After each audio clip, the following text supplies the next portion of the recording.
আসসালামু আলাইকুম সবাইকে। আজকে আমরা পড়াশোনা করব পরিমাণগত রসায়ন। আমরা এই চ্যাপ্টারটা এমনভাবে পড়ব, তোমার যারা হচ্ছে মেডিকেল অ্যাডমিশন টেস্ট দিবা তাদেরও 100% কাভার হবে, যারা হচ্ছে ভার্সিটি দিবা তাদের একদম কনসেপ্ট ক্লিয়ার হবে, ঠিক আছে? সো দেখো, কিছু কিছু ভার্সিটি আছে, বুঝছো? কিছু কিছু ভার্সিটি হচ্ছে তারা তোমার মেমোরাইজিং পার্টটাকে বেশি প্রাধান্য দেয়, সাথে সাথে ক্যালকুলেটিভ জিনিসপাতি তো আসে। আবার কিছু কিছু জিনিস যে ভার্সিটি আছে তারা হচ্ছে ক্যালকুলেশনটাকে বেশি প্রাধান্য দেয়, ঠিক আছে? আমরা এমনভাবে পড়বো, একটু টাইম নিয়ে পড়বো অবশ্যই, যাতে দুটোটা চ্যাপ্টার তোমার একদম দুটোটা টাইপ একদম ক্লিয়ার হয়ে যায়, ঠিক আছে? সো দেখো, তোমরা ম্যাক্সিমামই হচ্ছে হাজারি স্যারের বই পড়ো, তো আমি হাজারি স্যারের বইটা নিচ্ছি, এখান থেকে আমরা দাগায় দাগায় পড়বো যে কোনগুলো মুখস্থ করা দরকার ভার্সিটির জন্য বা তোমার মেডিকেলের জন্য। সাথে তো আমার ম্যাথমেটিক্যাল পার্টটা তোমার এই যে আমার নোট যেটা আছে এটা হচ্ছে তোমার এখানে যেগুলো কোয়েশ্চেন ব্যাংক, এটা হচ্ছে আমি উদ্ভাসের ভার্সিটি যেটা আছে এখান থেকে নিছি আর কি। এখানটা আমরা আমাদের মতো করে পড়বো। এই যেটা নেক্সট স্লাইড যেটা আছে এটা এটা তোমাদেরকে আমি প্রোভাইড করে দিব, ঠিক আছে? লিঙ্ক পাওয়া যাবে কমেন্টে, অথবা হচ্ছে কমেন্টে লিঙ্ক পাওয়া যাবে, ডিসক্রিপশনে বা কমেন্টে লিঙ্ক পাওয়া যাবে। যাই হোক, আমরা তাহলে শুরু করি। বিসমিল্লাহির রহমানির রহিম। দেখো, পরিমাণগত রসায়ন এই প্রথম পেজ থেকে একদম কোনো কিছুই মুখস্থ করার দরকার নেই। দ্বিতীয় পেজ থেকে তুমি একটা জিনিস মনে রাখবা, পদার্থের পরিমাপ যেটা আছে, পদার্থের পরিমাপ এককের জন্য যদি কঠিন পদার্থ হয় তাহলে তুমি কি নিবা? পদার্থের ওজন নিবা, ঠিক আছে? ওজন করবা, এই যে পরিমাপ প্রকাশের জন্য ওজন থেকে তুমি জিনিসটাকে মোল আকারে কনভার্ট করে ইউজ করবা। রাসায়নিক ক্ষেত্রে যখনই তোমাকে বলবে যে পদার্থের পরিমাপ রিলেটেড কাজ কারবার করা হবে, তখনই শুধু শুধু কোন একক ইউজ করবা? মোল একক ইউজ করবা, ঠিক আছে? আচ্ছা, আর যদি কি হয় যে গ্যাস বা হচ্ছে তরল হয়, তখন আমরা কি নিব? আয়তন নেওয়া ট্রাই করব। যদিও তুমি গ্যাসের ক্ষেত্রেও মোল নিয়ে কাজ কারবার করতে পারবা, এটা অত বেশি গুরুত্বপূর্ণ না, এটা লেস ইম্পর্টেন্ট, ঠিক আছে? তাও আমরা একটু দেখে নিলাম আর কি। এখান থেকে একটা জিনিস বেশি গুরুত্বপূর্ণ, যারা হচ্ছে সিইউতে দিবা প্লাস হচ্ছে জাহাঙ্গীরনগরের ডি ইউনিটে দিবা, যে এখানে যে পানির আণবিক ভর দেওয়া আছে কত? 18.02 গ্রাম। এখন আমরা সবাই জানি পানির আণবিক ভর 18, কিন্তু 18-র পরে দশমিকের ঘরে সংখ্যাটা কীরকম? 02। এটা একটু মাথায় রাখবা, ঠিক আছে? আচ্ছা, গেল। এরপরে এখান থেকে কোনো কিছু মনে রাখার দরকার নেই, এখানে একটা লাইন আছে যেটা হচ্ছে গ্রাম আণবিক ভর বা হচ্ছে গ্রাম পরমাণু ভর, এরকম বলা হয় যে মোলকে তোমার যে মোল যেটা আছে, মোলকে তুমি কি বলতে পারবা? গ্রাম আণবিক ভর বলতে পারবা, বা গ্রাম অণু বা গ্রাম পরমাণু বা গ্রামায়ন বলা যাবে, ঠিক আছে? এটা একটু মাথায় রাখবা। আচ্ছা, আমরা যে আণবিক ভর বলি, আণবিক ভরের এক নাম কি জানো? আণবিক ভরের এক নাম হচ্ছে ফর্মুলা বল। তাহলে এখানে লিখে রাখো যে আণবিক ভর সমান সমান ফর্মুলা বল। অনেক ভার্সিটি তোমাকে একটু ট্রিকি করতে চাইলে তারা ফর্মুলা বর ইউজ করতে পারে, ঠিক আছে? তো আণবিক ভর ডিরেক্টলি না বলে ফর্মুলা বর ইউজ করতে পারি, তখন আমরা যাতে কি না হই যে ভেবা শেখা খায়া না যায়, সেজন্য আমরা দেখে নিছি এটা, ঠিক আছে? এখানে আর কিছু পড়ার দরকার নাই। আচ্ছা, এক মোল ইলেকট্রন বলতে কীটা বোঝায়? এক মোল ইলেকট্রন সমান হচ্ছে নাম্বার অফ অ্যাভোগাড্রো সংখ্যক ইলেকট্রন। এটা তোমার জানা উচিত, ঠিক আছে? এটা তোমার জানা উচিত। তাহলে এটা মুখস্থ পর্যন্ত পড়বে। দেখো, আরেকটা কনসেপ্ট শেখায়, সেটা হচ্ছে চার্জ আছে না, চার্জের আরেকটা নাম কি জানো? বিদ্যুৎ। তাহলে চার্জের একক কি ভাইয়া? চার্জের একক হচ্ছে কুলম, তাহলে বিদ্যুতের এককও কুলম। এখন তোমার মাথায় লাগছে প্যাঁচ, ভাই এতদিন তো পড়ছি বিদ্যুতের একক অ্যাম্পিয়ার। আসলে আমরা বিদ্যুতের একক পড়ি নাই, যেটা পড়ছি সেটা হচ্ছে তোমার বিদ্যুৎ প্রবাহের একক, ঠিক আছে? সো বিদ্যুৎ প্রবাহের একক কি? তাহলে প্রবাহের একক, বিদ্যুৎ প্রবাহের একক হচ্ছে কি? অ্যাম্পিয়ার। তাহলে বিদ্যুতের একক কি ভাইয়া? কুলম। বিদ্যুতের একক কুলম, আর বিদ্যুৎ প্রবাহের একক কি? ঠিক আছে? আচ্ছা, এক মোল ইলেকট্রনের যদি চার্জকে তুমি যদি একটা ইলেকট্রনের চার্জ কি? 1 ইলেকট্রনের চার্জ হচ্ছে -1.67 × 10⁻⁻19 কুলম। এই যে চার্জ এটা আছে সেটা হচ্ছে একটা ইলেকট্রনের চার্জ। তুমি যদি এক মোল ইলেকট্রন নাও, এক মোল ইলেকট্রন মানে কি? নাম্বার অফ অ্যাভোগাড্রো সংখ্যক ইলেকট্রন। সেই চার্জগুলোকে যদি কম্বাইন করো, তুমি কি পাবা? এই যে 1 ফ্যারাড বিদ্যুৎ পাবা। তাহলে 1 ফ্যারাড সমান কি? পাশে লিখে রাখো, এটা হচ্ছে পাশে লিখে রাখো। এখানে আমি লিখলাম যে 1 ফ্যারাড সমান কি 1 মোল ইলেকট্রনের চার্জ। এই যে ছোট ছোট লাইন যেগুলো বলতেছি, এগুলাই তোমার ভর্তি পরীক্ষায় দেখবা, এগুলা থেকেই প্রশ্ন আসতেছে, ঠিক আছে। 1 মোল ইলেকট্রনের চার্জ আর হচ্ছে 96,500, আর 1 ফ্যারাড সমান সমান হচ্ছে 96,500 কুলম। ঠিক আছে, এটা হচ্ছে তোমরা হচ্ছে তড়িৎ রসায়নে যা একটু বিস্তারিত পড়বা, এটা তুই বুঝছি কিনা। আচ্ছা, এবার তোমরা একটা জিনিস এখান থেকে একটা জিনিস জানা রাখা উচিত যে যে কোনো আয়তন যেটা আছে, যে পদার্থের আয়তন যেটা বলি, আয়তন পদার্থের অবস্থা, চাপ, তাপমাত্রা এবং চাপের উপর নির্ভরশীল। ঠিক আছে, যেমন তুমি যদি কি হও, পদার্থটাকে তুমি যদি বরফ থেকে যদি তরল করো তাহলে এটার আয়তন বেড়ে যাব, আবার তরলকে তুমি তাপ দিয়ে যদি বাষ্প বানাও তাহলে আরও আয়তন বেড়ে যাব। ঠিক আছে, তো এটা অবস্থার উপর ডিপেন্ড করে, তাপমাত্রার উপর, চাপের উপর, এটা একটু মাথা রেখো, এটা অত বেশি গুরুত্বপূর্ণ না হলেও দরকার।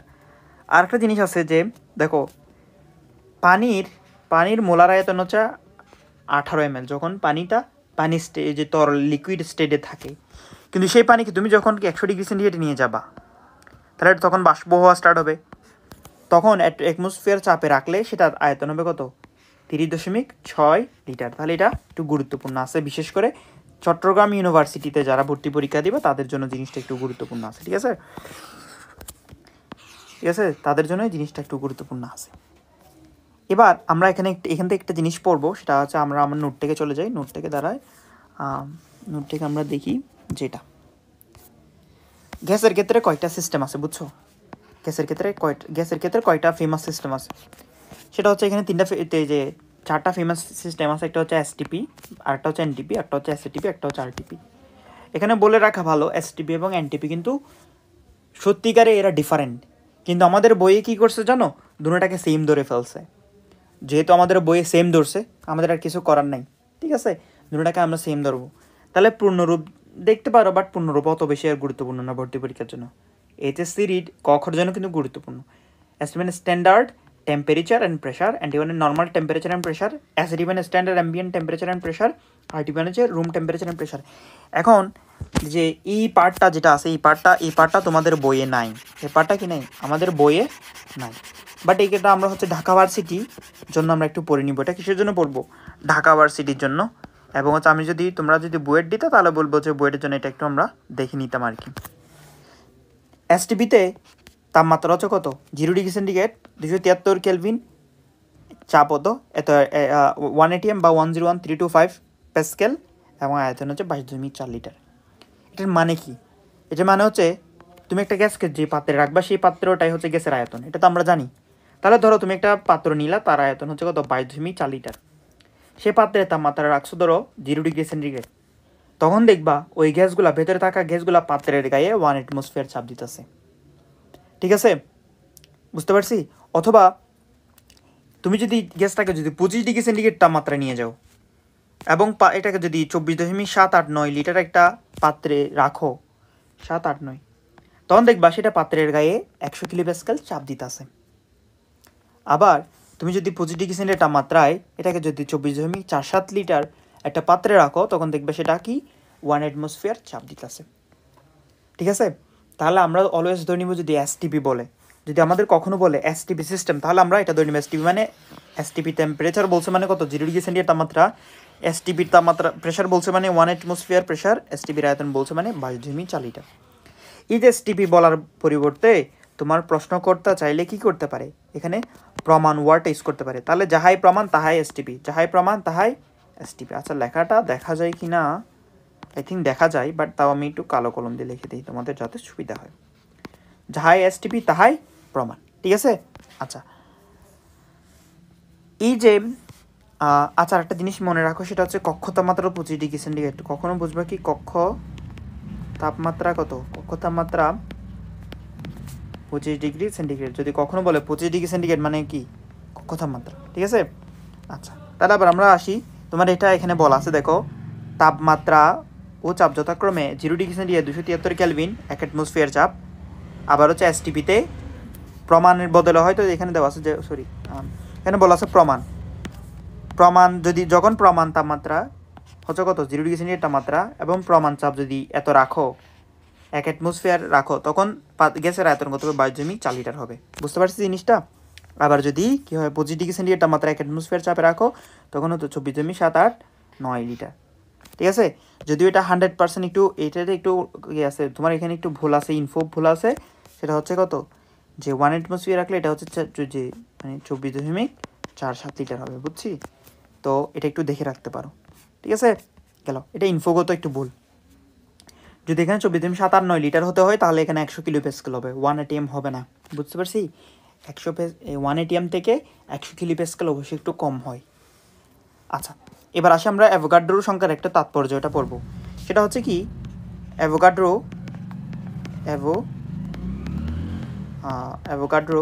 নাম্বার যেটা আছে, অ্যাভোগাড্রো নাম্বার এর তাৎপর্য। এই নাম্বারটা আমার কাছে অনেক সুন্দর লাগে। নাম্বারটা হচ্ছে কি, অ্যাভোগাড্রো নাম্বারটা হচ্ছে কি, নাম্বার অফ অ্যাভোগাড্রো যদি তুমি লেখে সেটা হচ্ছে 6.022 ইন্টু 10⁻23। এটা হচ্ছে নাম্বার অফ অ্যাভোগাড্রো। এখন এই নাম্বারটা তাৎপর্য কি, তুমি যদি কি নাও 1 মোল, কি নাও 1 মোল ধরো সোডিয়াম নিলা, তাহলে এটা কি সোডিয়াম অণু নাকি পরমাণু? অবশ্যই ভাই এটা পরমাণু, ঠিক আছে। 1 মোল সোডিয়ামে কি পাবা, নাম্বার অফ অ্যাভোগাড্রো সংখ্যক কি পাবা, সোডিয়াম পরমাণু পাবা, ঠিক আছে, সোডিয়াম পরমাণু পাবা। আবার ধরো তুমি কি নিলা 1 মোল অক্সিজেন অণু নিলা, দেখো এটা অক্সিজেন অণু কিন্তু, তাহলে অক্সিজেন অণুতে তুমি কি পাবা, 1 মোল অক্সিজেন অণুতে নাম্বার অফ অ্যাভোগাড্রো সংখ্যক কি পাবা, 1 মোল অক্সিজেনে হচ্ছে নাম্বার অফ অ্যাভোগাড্রো সংখ্যক কি পাবা ভাইয়া, অক্সিজেন অণু পাবা, বুঝতে পারছি এতটুকু। আবার তুমি কি নিলা 1 মোল ইলেকট্রন নিলা, তাহলে 1 মোল ইলেকট্রনে কি পাবা, নাম্বার অফ অ্যাভোগাড্রো সংখ্যক ইলেকট্রন পাবা, ঠিক আছে।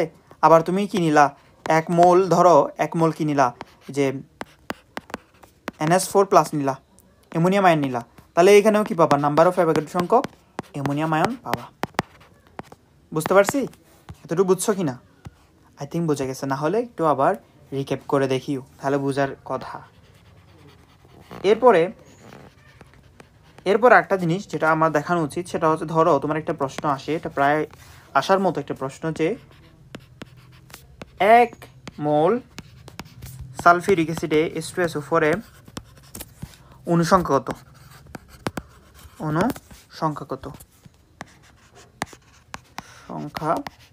কত? তাহলে ভাই আমাদের বেসিক যেটা পড়ছি, যে 1 মোলে নাম্বার অফ অ্যাভোগাড্রো সংখ্যক থাকে, তাহলে 1 মোলে কি থাকবে, 1 মোল সালফিউরিক অ্যাসিড সমান কি, 1 মোল সালফিউরিক সমান নাম্বার অফ অ্যাভোগাড্রো সংখ্যক সালফিউরিক অ্যাসিড। এখন ধরো প্রশ্নকর্তা এখানে পরমাণু জায়গায় অণু জায়গায় লিখছে কি, পরমাণু সংখ্যা কত। তাহলে দেখো 1 মোল সালফিউরিক অ্যাসিড থেকে আমি ঠিক এই নাম্বার অফ অ্যাভোগাড্রো সংখ্যক কি পাচ্ছি, সালফিউরিক অ্যাসিড অণু পাচ্ছি, এটা কি পাচ্ছি, অণু পাচ্ছি। দেখো এবার একটা সালফিউরিক অ্যাসিড টু SO4 অণু তৈরিতে কয়টা পরমাণু লাগছে,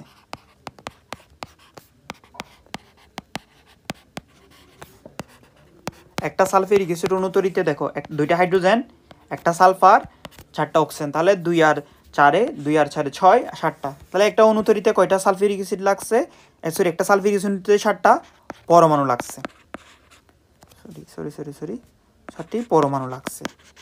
তাহলে নাম্বার অফ অ্যাভোগাড্রো সংখ্যক সালফিউরিক অ্যাসিড তৈরিতে H2SO4 তৈরিতে তোমার কি লাগবে, 7 ইন্টু নাম্বার অফ অ্যাভোগাড্রো সংখ্যক পরমাণু লাগবে, বুঝতে পারছি প্রশ্নটা, এটা বোঝা গেছে কি না, এটা তোমার ভার্সিটিতে আসতে পারে। আরেকটা প্রশ্ন দেখি আমরা, তাহলে একটু কনসেপ্টটা একটু হালকা ক্লিয়ার হয়ে যায়। ধরো তোমাকে একবার প্রশ্ন আসছে যে 2 মোল সালফিউরিক অ্যাসিড বদলে আমরা অন্য একটা দিই, 2 মোল সোডিয়াম ক্লোরাইড এ কতটি অণু আছে, পরমাণু আছে। তাহলে আমরা ওই কি নিয়মে করে জানি কি, 1 মোল সোডিয়াম ক্লোরাইডে, এটা যেহেতু যৌগ তাহলে আমরা অণু পাবো, যৌগ থেকে পাওয়া যায় অণু। 1 মোল সোডিয়াম ক্লোরাইড থেকে কি পাওয়া যায়, নাম্বার অফ অ্যাভোগাড্রো সংখ্যক কি পাবা, সোডিয়াম ক্লোরাইড পাবা, ঠিক আছে। তাহলে 2 মোল থেকে কি পাবা ভাইয়া, 2 মোল সোডিয়াম ক্লোরাইড থেকে 2 ইন্টু নাম্বার অফ অ্যাভোগাড্রো সংখ্যক কি পাবা, সোডিয়াম ক্লোরাইড পাবা, তাহলে এটা সংখ্যক অণু পাবা, যে সোডিয়াম ক্লোরাইডটা অণু পাবা, ঠিক আছে। তাহলে এটা কিসের অণু, সোডিয়াম ক্লোরাইড। আবার আমরা জানি কি, একটা সোডিয়াম ক্লোরাইড যে অণুটা তৈরি করতেছ, সেটা তৈরিতে কি লাগতেছে দেখো, একটা সোডিয়াম ক্লোরাইড অণু তৈরিতে একটা সোডিয়াম লাগতেছে, একটা সোডিয়াম আয়ন লাগতেছে, একটা কি লাগতেছে ক্লোরাইড লাগতেছে। তাহলে একটা মোট পরমাণু লাগতেছে কয়টা, মোট পরমাণু লাগতেছে কয়টা ভাইয়া, পরমাণু লাগতেছে 2টা। তাহলে আমরা লিখতে পারি একটা সোডিয়াম তৈরিতে তোমার কি লাগে, NaCl তৈরিতে তোমার 2টা পরমাণু লাগে, ঠিক আছে। তাহলে number of Avogadro 2 number of Avogadro সংখ্যক NaCl তৈরিতে কয়টা লাগবে, 2 × 2 নাম্বার অফ অ্যাভোগাড্রো সংখ্যক কি লাগবে, সোডিয়াম পরমাণু লাগবে, ঠিক আছে। তাহলে 4 নাম্বার অফ অ্যাভোগাড্রো। জিনিসটা বুঝতে পারছি কি না, ঠিক আছে। তাহলে আমি আরেকবার রিক্যাপ করি। অ্যাভোগাড্রো একটা হচ্ছে নাম্বার, এই নাম্বারটা কি বোঝায়, এই নাম্বারটা বোঝায় হচ্ছে কি 1 মোল পদার্থে কি পরিমাণ আছে। এখন ধরো তুমি কি নিলা, 1 মোল যদি কি নাও, যে 1 মোল যদি সোডিয়াম নাও, এটা কি নিলা, সোডিয়ামের মোলও নিলা, যদি আমরা মোলও নিই তাহলে পাবা কি, পরমাণু পাবো, নাম্বার অফ অ্যাভোগাড্রো সংখ্যা কি পাবো, পরমাণু পাবো। আর যদি এখানে যৌগ নেই তাহলে পাবো কি, এটা যদিও যৌগ না বাট এটা অণু আর কি, অণু নিলে পাবো অণু। যৌগ বা হচ্ছে তোমার মৌলিক পদার্থ, কতগুলো মৌলিক পদার্থ একত্রিত থাকার ফলে যেটা হয় আর কি, যে অক্সিজেন, এখানে 2টা অক্সিজেন আছে না, তাহলে এই যে অণু থেকে পাবো কি, 1 মোল অণু থেকে 1 মোল অণু পাবো, 1 মোল ইলেকট্রন থেকে 1 মোল কি পাবো, নাম্বার অফ অ্যাভোগাড্রো সংখ্যক ইলেকট্রন পাবো, 1 মোল আয়ন থেকে নাম্বার অফ অ্যাভোগাড্রো সংখ্যক আয়ন পাবো। জিনিসটা বুঝতে পারছি কি না, আই থিঙ্ক বোঝার কথা। আচ্ছা, তাহলে আমরা এখান থেকে এটা পড়বো যে নাম্বার অফ অ্যাভোগাড্রো সংখ্যাটা কত, যে 6.022 × 10⁻23। এখানে একটা জিনিস খেয়াল করে রাখবা, এটা খুব বেশি গুরুত্বপূর্ণ, সেটা হচ্ছে ভাইয়া এখানে তোমার নাম্বারের উপর কি নেই, কোনো মাইনাস নেই, এখানে কি আছে, পজিটিভ আছে, এটা খুব গুরুত্বপূর্ণ। অপশন দিলে তোমার এখানে প্লাস মাইনাস নিয়ে ঘোরাবে, ঠিক আছে। তো এখানে তুমি একটু মাথা রাখবা, এখানে কি নাই, কোনো নেগেটিভ নেই, 10⁻23 না, 10⁻23। দেখো এডমিশন টেস্টে ম্যাক্সিমাম প্রশ্ন হয় খুব ইজি, কিন্তু হচ্ছে পোলাপান ভুল করে কেন জানো, এই যে তাড়াহুড়া করতে যায় ভুল করে বসে থাকে, ঠিক আছে। আচ্ছা, এবার আমরা আসি, সেটা হচ্ছে কি মোলের কনসেপ্ট। মোল কি জিনিস, মোল মানে তো তোমরা জানো, সবাই জানো যে মোল হচ্ছে কি একটা একক, যেটা দ্বারা হচ্ছে কি করা হয়, পদার্থের পরিমাপ, পদার্থের কি করা হয়, পরিমাণ নির্ণয় করা হয়, ঠিক আছে, পরিমাণ নির্ণয় করা হয়, পরিমাণ নির্ণয়। এখন ভাইয়া যে ধরো তুমি কি নিলা, সোডিয়াম ক্লোরাইড নিলা, সোডিয়াম ক্লোরাইডে কি আছে, একটা সোডিয়াম আছে, একটা সোডিয়াম, একটা ক্লোরিন, তাহলে এখানে সোডিয়ামের ভর কত, সোডিয়ামের পারমাণবিক ভর কত, সোডিয়ামের পারমাণবিক ভর 23, ক্লোরিনের পারমাণবিক ভর কত 35.5। তাহলে এটা দুর্নীতির যোগফল কত না 58.5। তাহলে আমি এটা কি নিলাম, সোডিয়াম ক্লোরাইডের এটা কি আণবিক ভর, আণবিক ভর হচ্ছে কি যৌগটা গঠন করার জন্য বা অণুটা গঠন করার জন্য যে সকল মৌলিক পদার্থগুলো দায়ী বা পরমাণুগুলো দায়ী, তাদের পারমাণবিক ভরকে তাদের সংখ্যা দ্বারা গুণ করে সবগুলোর যোগফল। তাহলে দেখো এখানে যেহেতু সোডিয়াম একটা আছে তাই সোডিয়ামের পারমাণবিক ভরের সাথে 1 গুণ করছি, এখানে যেহেতু ক্লোরিন একটা আছে তাই ক্লোরিনের পারমাণবিক সাথে 1 গুণ করছি, গুণ করার ফলে যোগ করে পাইছি 58.5। এটাই হচ্ছে কি সোডিয়াম ক্লোরাইডের আণবিক ভর। এখন এই যে আণবিক ভর যেটা আছে, আণবিক ভর বা পারমাণবিক ভর, আণবিক ভর যেটা আছে, আণবিক ভরকে তুমি গ্রাম এককে প্রকাশ করবা, 58.5কে গ্রাম এককে নিয়ে আসছি, তাহলে এটা গ্রাম, ঠিক আছে। এখন পাইলাম কি 58.5 গ্রাম। তুমি যদি কখনো 58.5 গ্রাম কোনো কাজের জন্য ধরো 58.5 গ্রাম কি নিলা, সোডিয়াম ক্লোরাইড নিলা, তাহলে তখন তুমি বলবা কি, তুমি কি নিলা 1 মোল কি নিলা, 1 মোল সোডিয়াম ক্লোরাইড নিলা। আবার ধরো তুমি কখনো বলছো কি যে তুমি ধরো 40 গ্রাম কি নিলা, NaOH নিলা, 40 গ্রাম NaOH নেওয়া মানে কি, NaOH এর আণবিক ভর বের করে দেখো 40, তাহলে তুমি কি নিলা 1 মোল NaOH নিলা। আবার ধরো কখনো তুমি কি নিলা, ধরো তুমি 60 গ্রাম কি নিলা, NaOH নিলা, তাহলে কি NaOH নিলা মানে কি নিলা, যে 40 গ্রাম সমান 1 মোল, তাহলে 1 গ্রাম সমান কত মোল 1/40, তাহলে 60 গ্রাম সমান কত মোল, 60 গ্রাম সমান হচ্ছে 40 ডিভাইডেড বাই 60, কাটাকাটি করলে কত আসে, কাটাকাটি করলে পাবা 1.5, তাহলে 1.5 মোল কি নিলা, NaOH নিলা। জিনিসটা বুঝতে পারছি কি না, আই থিঙ্ক বুঝে যাওয়ার কথা। সো আমরা এখানে কি করছি দেখো, এখানে যদি আমরা একটু অ্যানোট করি, এখানে যদি আমরা একটু লক্ষ্য করি, দেখো এই লাস্ট লাইনে কী করছি, আমার যে ভরটা দেওয়া আছে সেটা ডিভাইডেড বাই যে যৌগটার ভর বের করতে তার আণবিক ভর দ্বারা ভাগ করে ফেলছি। তাহলে এখানে যদি আমরা করি, তাহলে এখানে যদি আমরা করি দেখো এখান থেকে যদি আমরা একটা জিনিস খেয়াল করি, দেখো তাহলে আমরা বলতে পারি মোল সমান সমান কি, মোল সমান সমান ভর, যে ভরটা দেওয়া থাকবে সেটা ডিভাইডেড বাই আণবিক ভর। ঠিক আছে, বুঝতে পারছি? আচ্ছা, এখানে তাহলে আমরা একটা পেজ অ্যাড করে নিই। আরও পেজ, কয়টা পেজ অ্যাড করা লাগবে? Insert page. আচ্ছা, এবার এই পেজে চলে আসছে। যাই হোক, আমরা একটু আগে বললাম কি, ধরো এক মোল সমান সমান কি, এক মোলে থাকে কি নাম্বার অফ অ্যাভোগাড্রো সংখ্যক পরমাণু অণু থাকে। ঠিক আছে, নাম্বার অফ অ্যাভোগাড্রো সংখ্যক অণু থাকে। তাহলে আমাকে যদি কখনো অণু নাম্বার দেওয়া থাকে, অণু নাম্বার দেওয়া আছে ধর 10টা অণু, 10টা অণু সমান কত মোল দেওয়া আছে, 10টা অণু সমান সমান কত মোল, এরকম একটা বের করতে বলছে। তাহলে তুমি কিভাবে করবা? আমরা জানি কি নাম্বার অফ অ্যাভোগাড্রো সংখ্যক সমান 1 মোল, এটা তো সবাই জানি। তাহলে একটা অণু সমান কি, নাম্বার অফ অ্যাভোগাড্রো সংখ্যক অণু সমান 1 মোল। তাহলে একটা অণু সমান সমান 1 divided by number of Avogadro, ঐকিক নিয়ম ভাইয়া। তাহলে ধরো আমার 10টা দেওয়া আছে, তাহলে কি হইতেছে 10 divided by number of Avogadro. যদি এখানে 10টা দেওয়া না থাকে, আর না থাকা এখানে কি দেওয়া থাকতো, এখানে ধরো এম দেওয়া, এন দেওয়া থাকতো, তাহলে কি হইতো, এখানে জিনিসটা থাকতো N divided by N A. তাহলে এটা কি প্রদত্ত অণু নাম্বার, প্রদত্ত অণু সংখ্যা ডিভাইডেড বাই কি নাম্বার অফ অ্যাভোগাড্রো, ভাগ করার ফলে যেটা পাবা সেটাই কি তোমার মোল। ঠিক আছে, মোল আসতেছে না, যে নাম্বার অফ অ্যাভোগাড্রো থেকে নাম্বার অফ অ্যাভোগাড্রো সংখ্যক অণু সমান সমান 1 মোল। তাহলে একটা অণু সমান সমান এত 1 divided by number of Avogadro mole, 10টা অণু সমান সমান 10 ডিভাইড নাম্বার অফ অ্যাভোগাড্রো সংখ্যক মোল। তো এটা কি মোল। তাহলে আমি মোলের সূত্রে একটা লিখতে পারি, মোল সমান সমান কি, মোল সমান সমান এন বাই এন এ লিখতে পারতেছি। আচ্ছা, আবার এই যে তোমাকে একটু আগে কিছু সিস্টেম শিখাইছি না, যে এসটিপি, এসএটিপি, এগুলার মানে কি? এগুলার মানে দেখো, এসটিপিতে একটা জিনিস পাইছিলা যে 22.4 লিটার, মানে কোন ধরো তোমাকে বলে দেওয়া আছে কি, যে এসটিপিতে 1 মোল গ্যাস অলওয়েজ 22.4 লিটার জায়গা দখল করবে। সরি, আচ্ছা একটু হালকা, হ্যাঁ এবার আসি। এসটিপিতে 22, এসটিপিতে অলওয়েজ একটা গ্যাস, বুঝছো, অলওয়েজ 1 মোল গ্যাস 22.4 লিটার জায়গা দখল করবে। ঠিক আছে, তোমাকে ধরে দেওয়া আছে যে তুমি একটা কাজের জন্য এসটিপিতে 5 লিটার গ্যাস নিছো। তো এর মানে কি, এর মানে হচ্ছে দেখো 22.4 লিটার নেওয়া মানে 1 মোল নেওয়া, 22.4 লিটার মানে নেওয়া কি 1 মোল নেওয়া।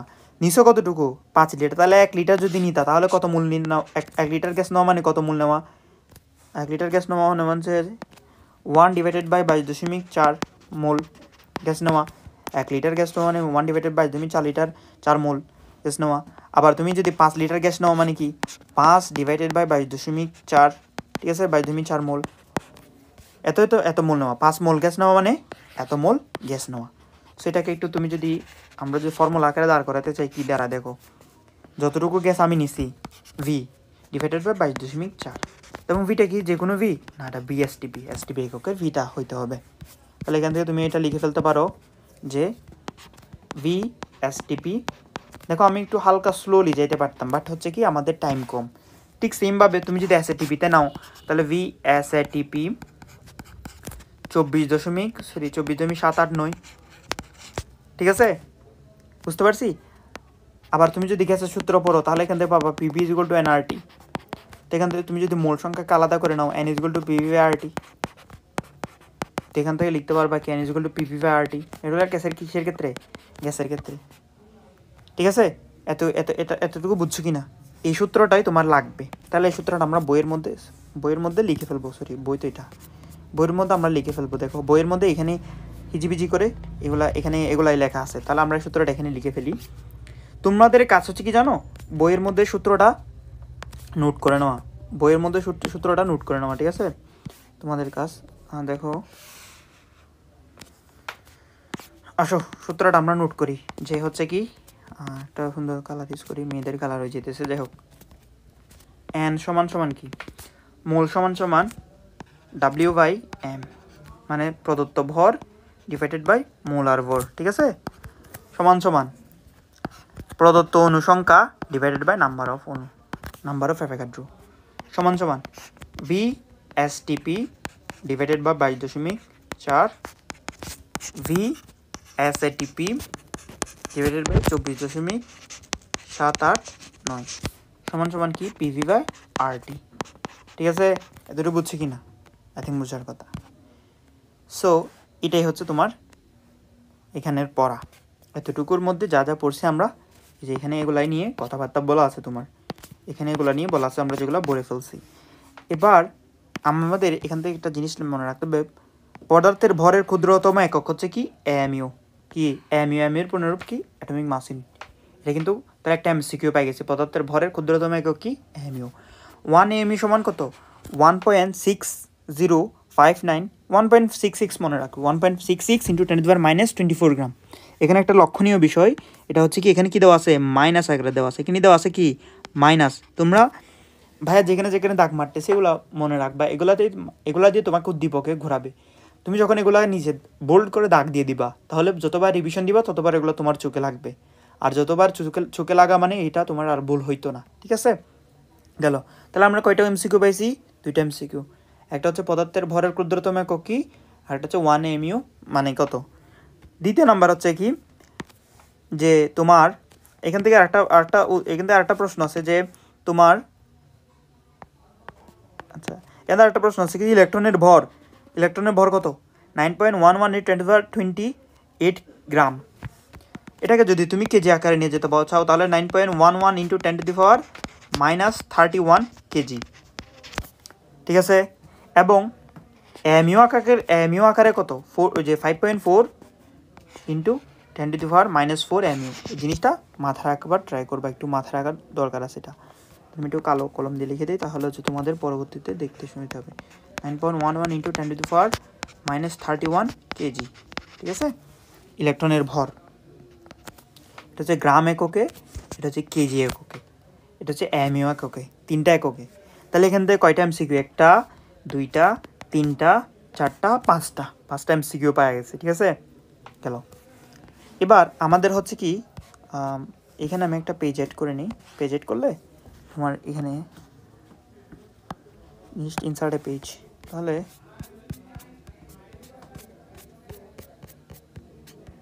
এবার দেখো এখানে বলা আছে একটি সোডিয়াম পরমাণুর ভর কত।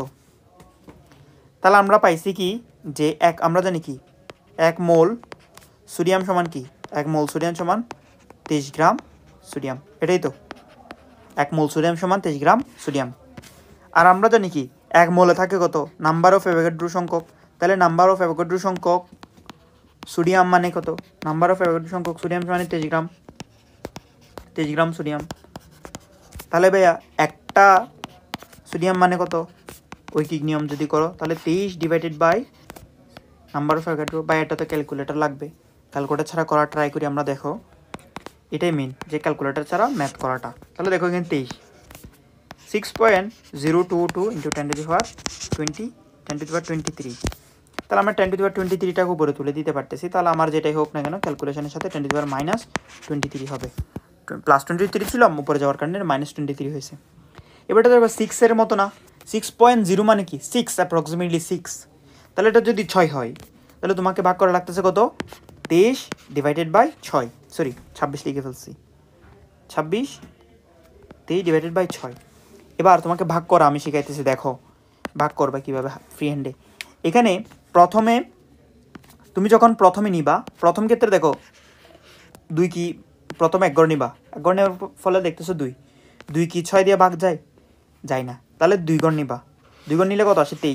23কে যদি 6 দ্বারা ভাগ দাও কত আসে? 23কে যদি তুমি 6 দ্বারা ভাগ দাও তাহলে আমরা জানি কি তো কত, যে 424 হয়ে যায়, তাহলে বেশি হয়ে যায়। আমরা যদি 318 কত 318 3 দিলে 18 গেছে, তাহলে বাকি আছে হাতে আছে কত? তাহলে আমি এখানে দেখো 3 লিখলাম, হাতে আছে কত? 318, হাতে আছে 2 5। ঠিক আছে, এখন এখানে তো এখানে 23 মানে কি 23 না, তাহলে এখানে দশমিকের পরে যাইতেছে। এবার তুমি দশমিকের পরে যখন যাবা তখন এখানে দশমিক দিবা, দশমিক দিলে এখানে একটা শূন্য আসবে। এখন কত হইলো? 50। তাহলে কত? 6 নং 54, তাহলে হইতেছে না। 6 আর 48, তাহলে 8, 6 48 জেলে কত? 2 থাকে। এই দশমিক যেটা শুরুতে দিছিল সেটার জন্য আরেকটা শূন্য আসবে, মানে প্রতিবার একটা করে শূন্য আসবে, বুঝছো? এই যে দশমিক দিছিলা, দশমিক দেওয়ার ক্ষেত্রে দেখো, দশমিক দেওয়ার কারণে দশমিক দেওয়ার কারণে তোমার কি হইতেছে, প্রতিবার দশমিক, এই যে দশমিকটা দেওয়ার কারণে প্রতিবার একটা একটা করে শূন্য অ্যাড হইতেছে, বুঝতে পারছি? আচ্ছা, তাহলে এখানে এখন 20 হয়ে গেছে, 20কে যদি আবার 6 দ্বারা ভাগ করো তাহলে হতো 318, আবার 20 হলে আবার 3, 3.88 ইন্টু 10⁻⁻23 এরকমই একটা মান আসে। তাহলে দেখো আমরা যদি এটার ক্যালকুলেশন আনসার দেখি, এরকম আনসার কই, আনসার এখানে বেশি পেজ এড হয়ে গেছে। যাই হোক, দেখো 3.8 সামথিং, বুঝতে পারছি কীভাবে ক্যালকুলেশনটা করে? আই থিঙ্ক পারার কথা। দেখো দেওয়া আছে একটি পানি অণুর ভর কত, একটি পানি অণুর ভর কত। তাহলে আমরা জানি কি 1 মোল পানি অণু, 1 মোল পানি H2O মানে 1 মোল H2O পানি অণুর ভর কত, 18 গ্রাম। 1 মোল মানে হচ্ছে নাম্বার অফ অ্যাভোগাড্রো সংখ্যক, H2O অণু মানে কত, 18 গ্রাম।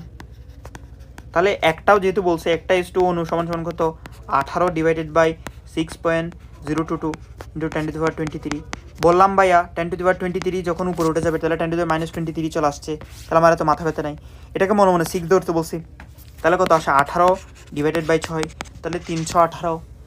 3 এর আশেপাশে একটা মান পাবা, দেখো 2.991697 মানটা এরকমই থাকবে, একদম 3 ওয়ালা মান থাকবে না, অথবা দেখবো হচ্ছে 3 তুলনা অনেক বেশি থাকবে।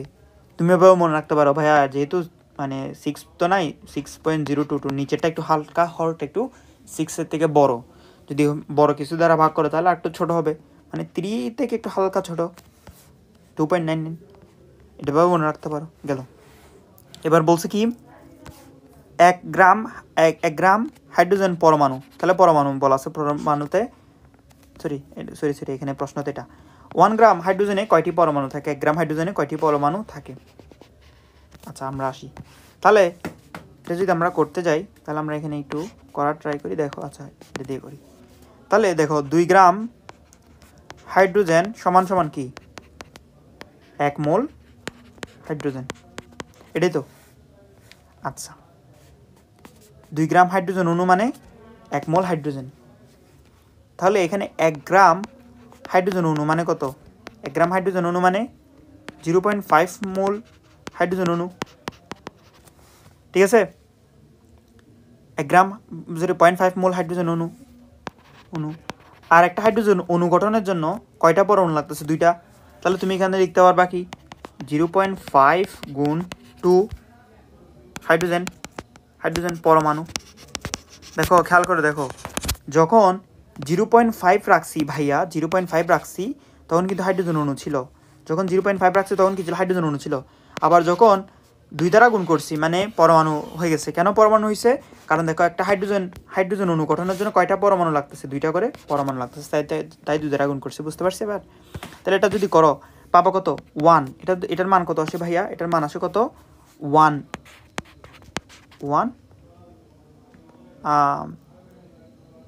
মোল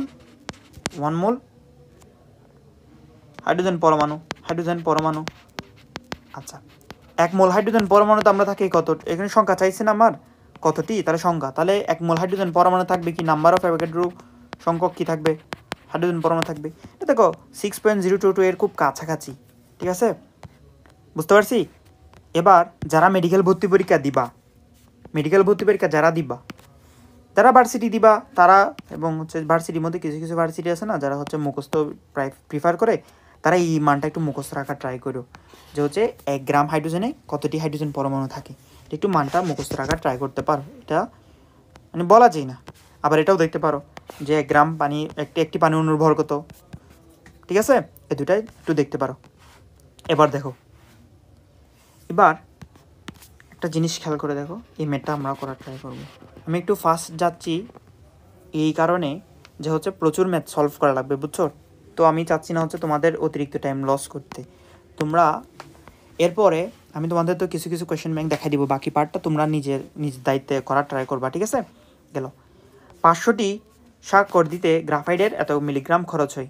তাহলে দেখো আমার 500 দেখো 500 বার সাইন দিতে আগে কত খরচ হয়, 55.6 মিলিগ্রাম। তাহলে একবার দিলে কত খরচ হয়, 55.6 ভাগ কত 500, এত মিলিগ্রাম। তাহলে মিলিগ্রামকে আমরা যদি গ্রামে নিয়ে যাই তাহলে 10⁻³ গ্রাম।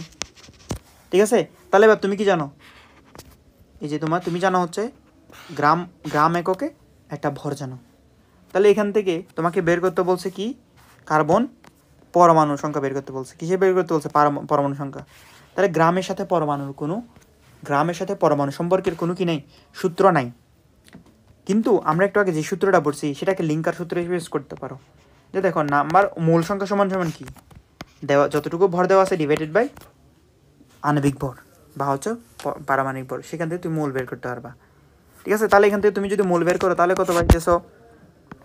55.6 500 ইন্টু 10⁻³ এটা হচ্ছে ডাব্লিউ ডিভাইডেড বাই 12।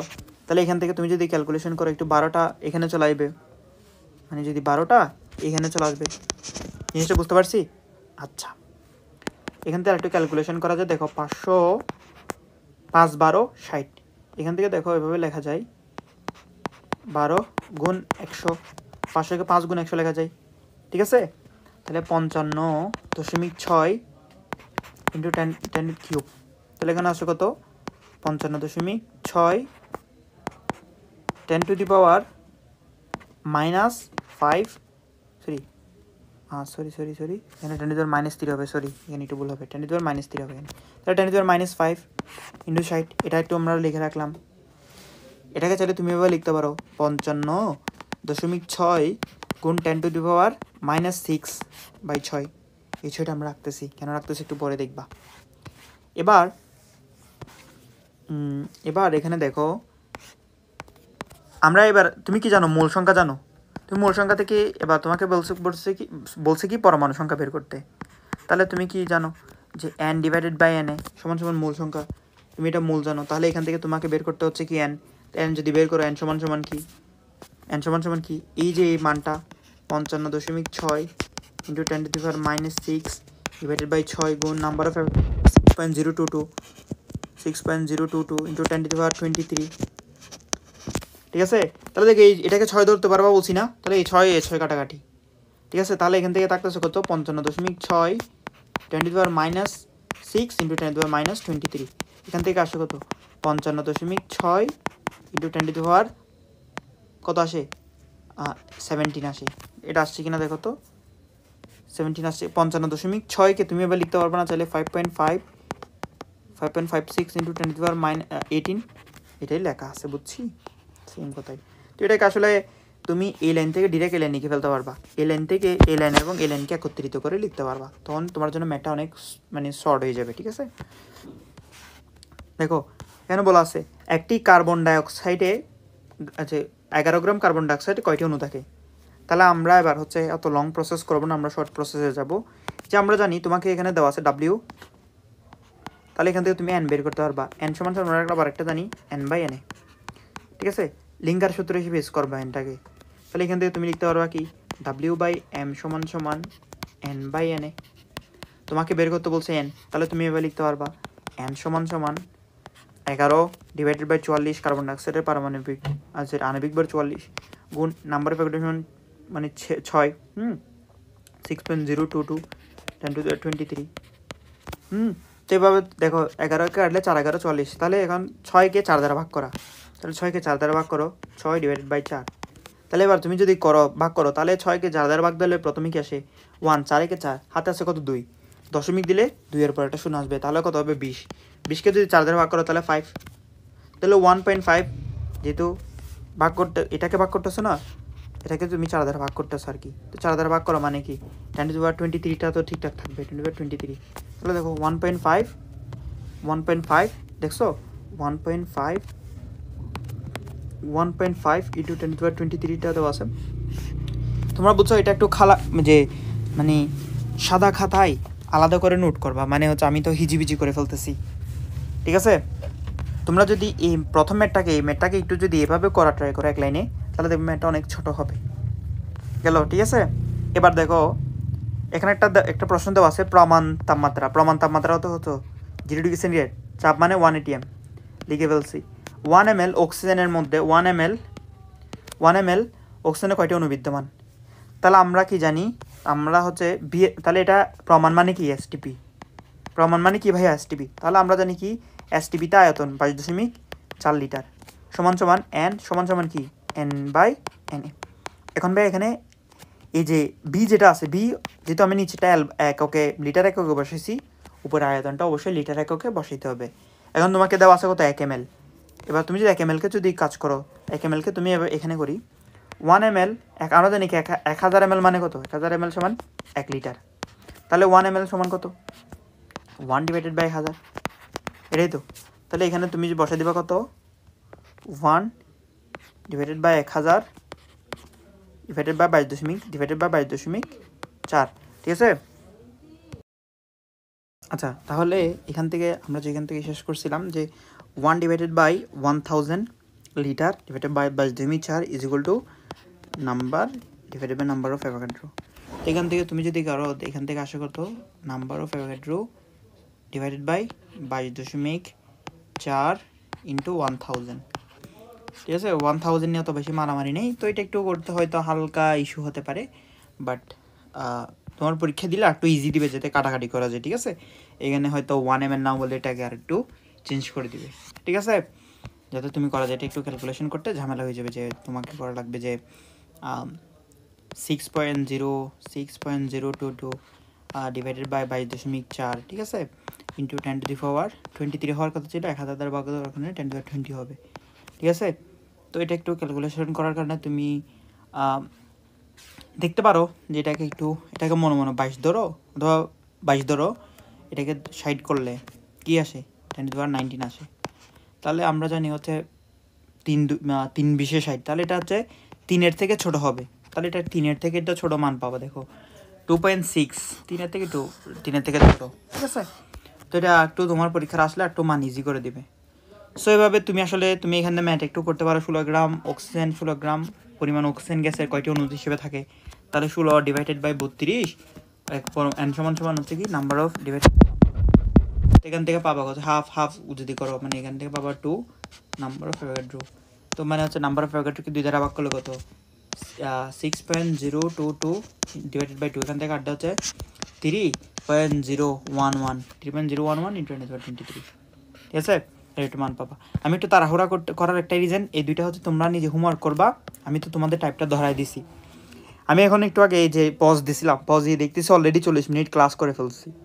তো 40 মিনিটের মধ্যে আমরা আসলে অনেক কম পড়ছি, আমরা একটু বেশি পড়া উচিত তোমাদের টাইমটা ইফেক্টিভলি কাটানোর জন্য, আর তোমাদের নিজেরও কিছু প্র্যাকটিস দেওয়া উচিত। তো এখান থেকে বেসিক্যালি তোমরা দেখে নিবা, এই দুইটা নিজে হোমওয়ার্কটা করবা।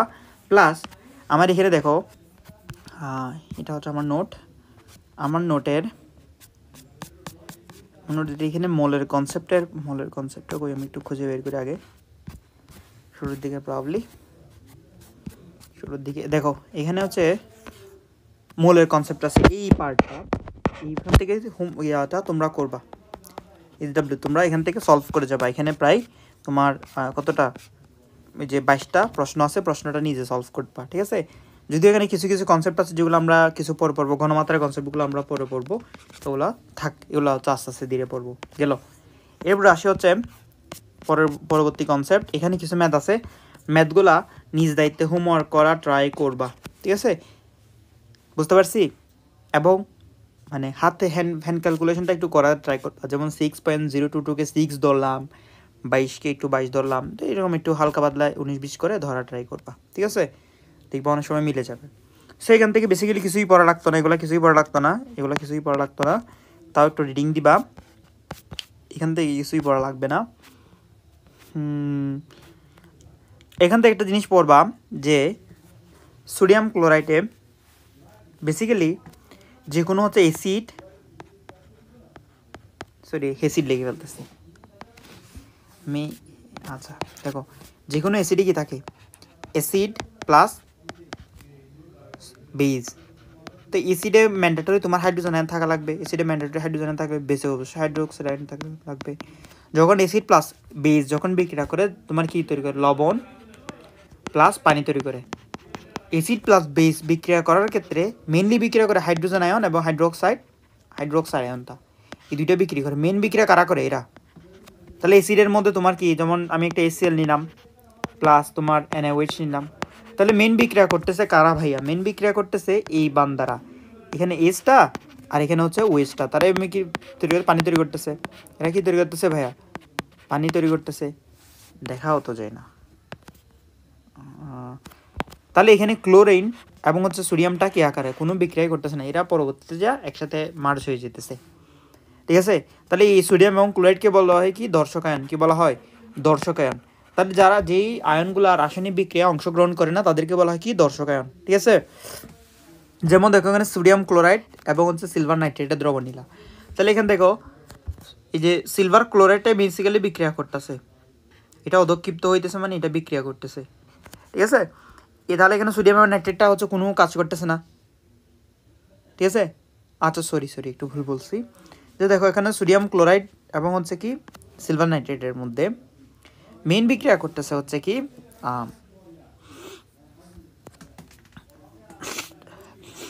মেন বিক্রিয়া করতেছে। তাহলে এখানে সোডিয়াম এবং হচ্ছে সোডিয়াম এবং নাইট্রেট যেটা ঠিকই বলছিলাম, সোডিয়াম এবং নাইট্রেট হচ্ছে কি বিক্রিয়া করতেছে না, বিক্রিয়া করতেছে এরা সিলভার এবং এখানের সিলভার এখানে ক্লোরাইড হচ্ছে বিক্রিয়া করতেছে মেন, বিক্রিয়া করে এরা পাত্রের নিচে তলানি পড়ে যেতেছে। তাহলে এই যে এটা হচ্ছে তোমার বিক্রিয়া করতেছে, এই বান্দাও বিক্রিয়া করতেছে, সোডিয়াম এবং নাইট্রেট বাকি থাকে। সোডিয়াম নাইট্রেট হচ্ছে কি তোমার দর্শক আয়ন, যেটা তোমার এখানে লেখা আছে সোডিয়াম নাইট্রেট হচ্ছে দর্শক আয়ন। মুখস্থ করার দরকার নাই কোনটা দর্শক আয়ন, মনে রাখবে জাস্ট, কিছুই পড়ার দরকার নাই। এখানে একটা মনে রাখবা আছে যে গ্যাসীয় মোলার আয়তন ভিত্তিক রাসায়নিক সমীকরণ গণনার জন্য গ্যাসীয় সূত্র ব্যবহার করা হয় এবং সমীকরণ ভিত্তিক গ্যাসীয় সূত্র প্রয়োগ করে কে? গেলুসাক। ঠিক আছে, আবার এখানে হচ্ছে হিজরা টিজরা ভাবিও না, গেলুসাকের নাম আছে তাই। যাই হোক, এটা মেডিকেলের জন্য গুরুত্বপূর্ণ যে অ্যামোনিয়াকে বায়ুর অক্সিজেন দ্বারা জারিত করলে নাইট্রিক অক্সাইড উৎপন্ন হয়। ঠিক আছে, নাইট্রিক অ্যাসিড উৎপন্ন হয়। এই যে গেলুসাকের সূত্রটা, এগুলো হচ্ছে আমরা লাস্টের দিকে যাই হচ্ছে নেক্সট, এটা হচ্ছে 2 পার্টে পড়ানোর প্ল্যান আছে। নেক্সট পার্টে দেখবা আমরা এখান থেকে স্টচিওমেট্রি পড়তেছি, তখন এগুলো দিয়ে অটোমেটিকলি কাভার হয়ে যাবে। ঠিক আছে, এখানে একটু মাথা রাখবা। সোডিয়াম অ্যাজাইটের এই যে এখানে একটু বিক্রিয়াটা মনে রাখবো। সোডিয়াম অ্যাজাইট NN3 বিয়োজিত করে নাইট্রিক অ্যাসিড এবং তৈরি হয়, এটা মাথায় রাখবা। সোডিয়াম অ্যাজাইট থেকে বিয়োজিত করলে নাইট্রোজেন গ্যাস তৈরি হয়। এগুলো হচ্ছে আমরা স্টচিওমেট্রিতে পড়বো। ঠিক আছে, এখানে তাহলে আজকের পার্টে আমরা আর কি পড়তেছি দেখে যাই একটু। আমরা স্টচিওমেট্রিটা আছে, স্টচিওমেট্রি আমরা হচ্ছে ঘনমাত্রাতে পড়বো। তাহলে আমরা পড়তেছি হচ্ছে কি, আমরা এখন চলে যাব ঘনমাত্রা কনসেপ্টে। আমরা পড়বো হচ্ছে কি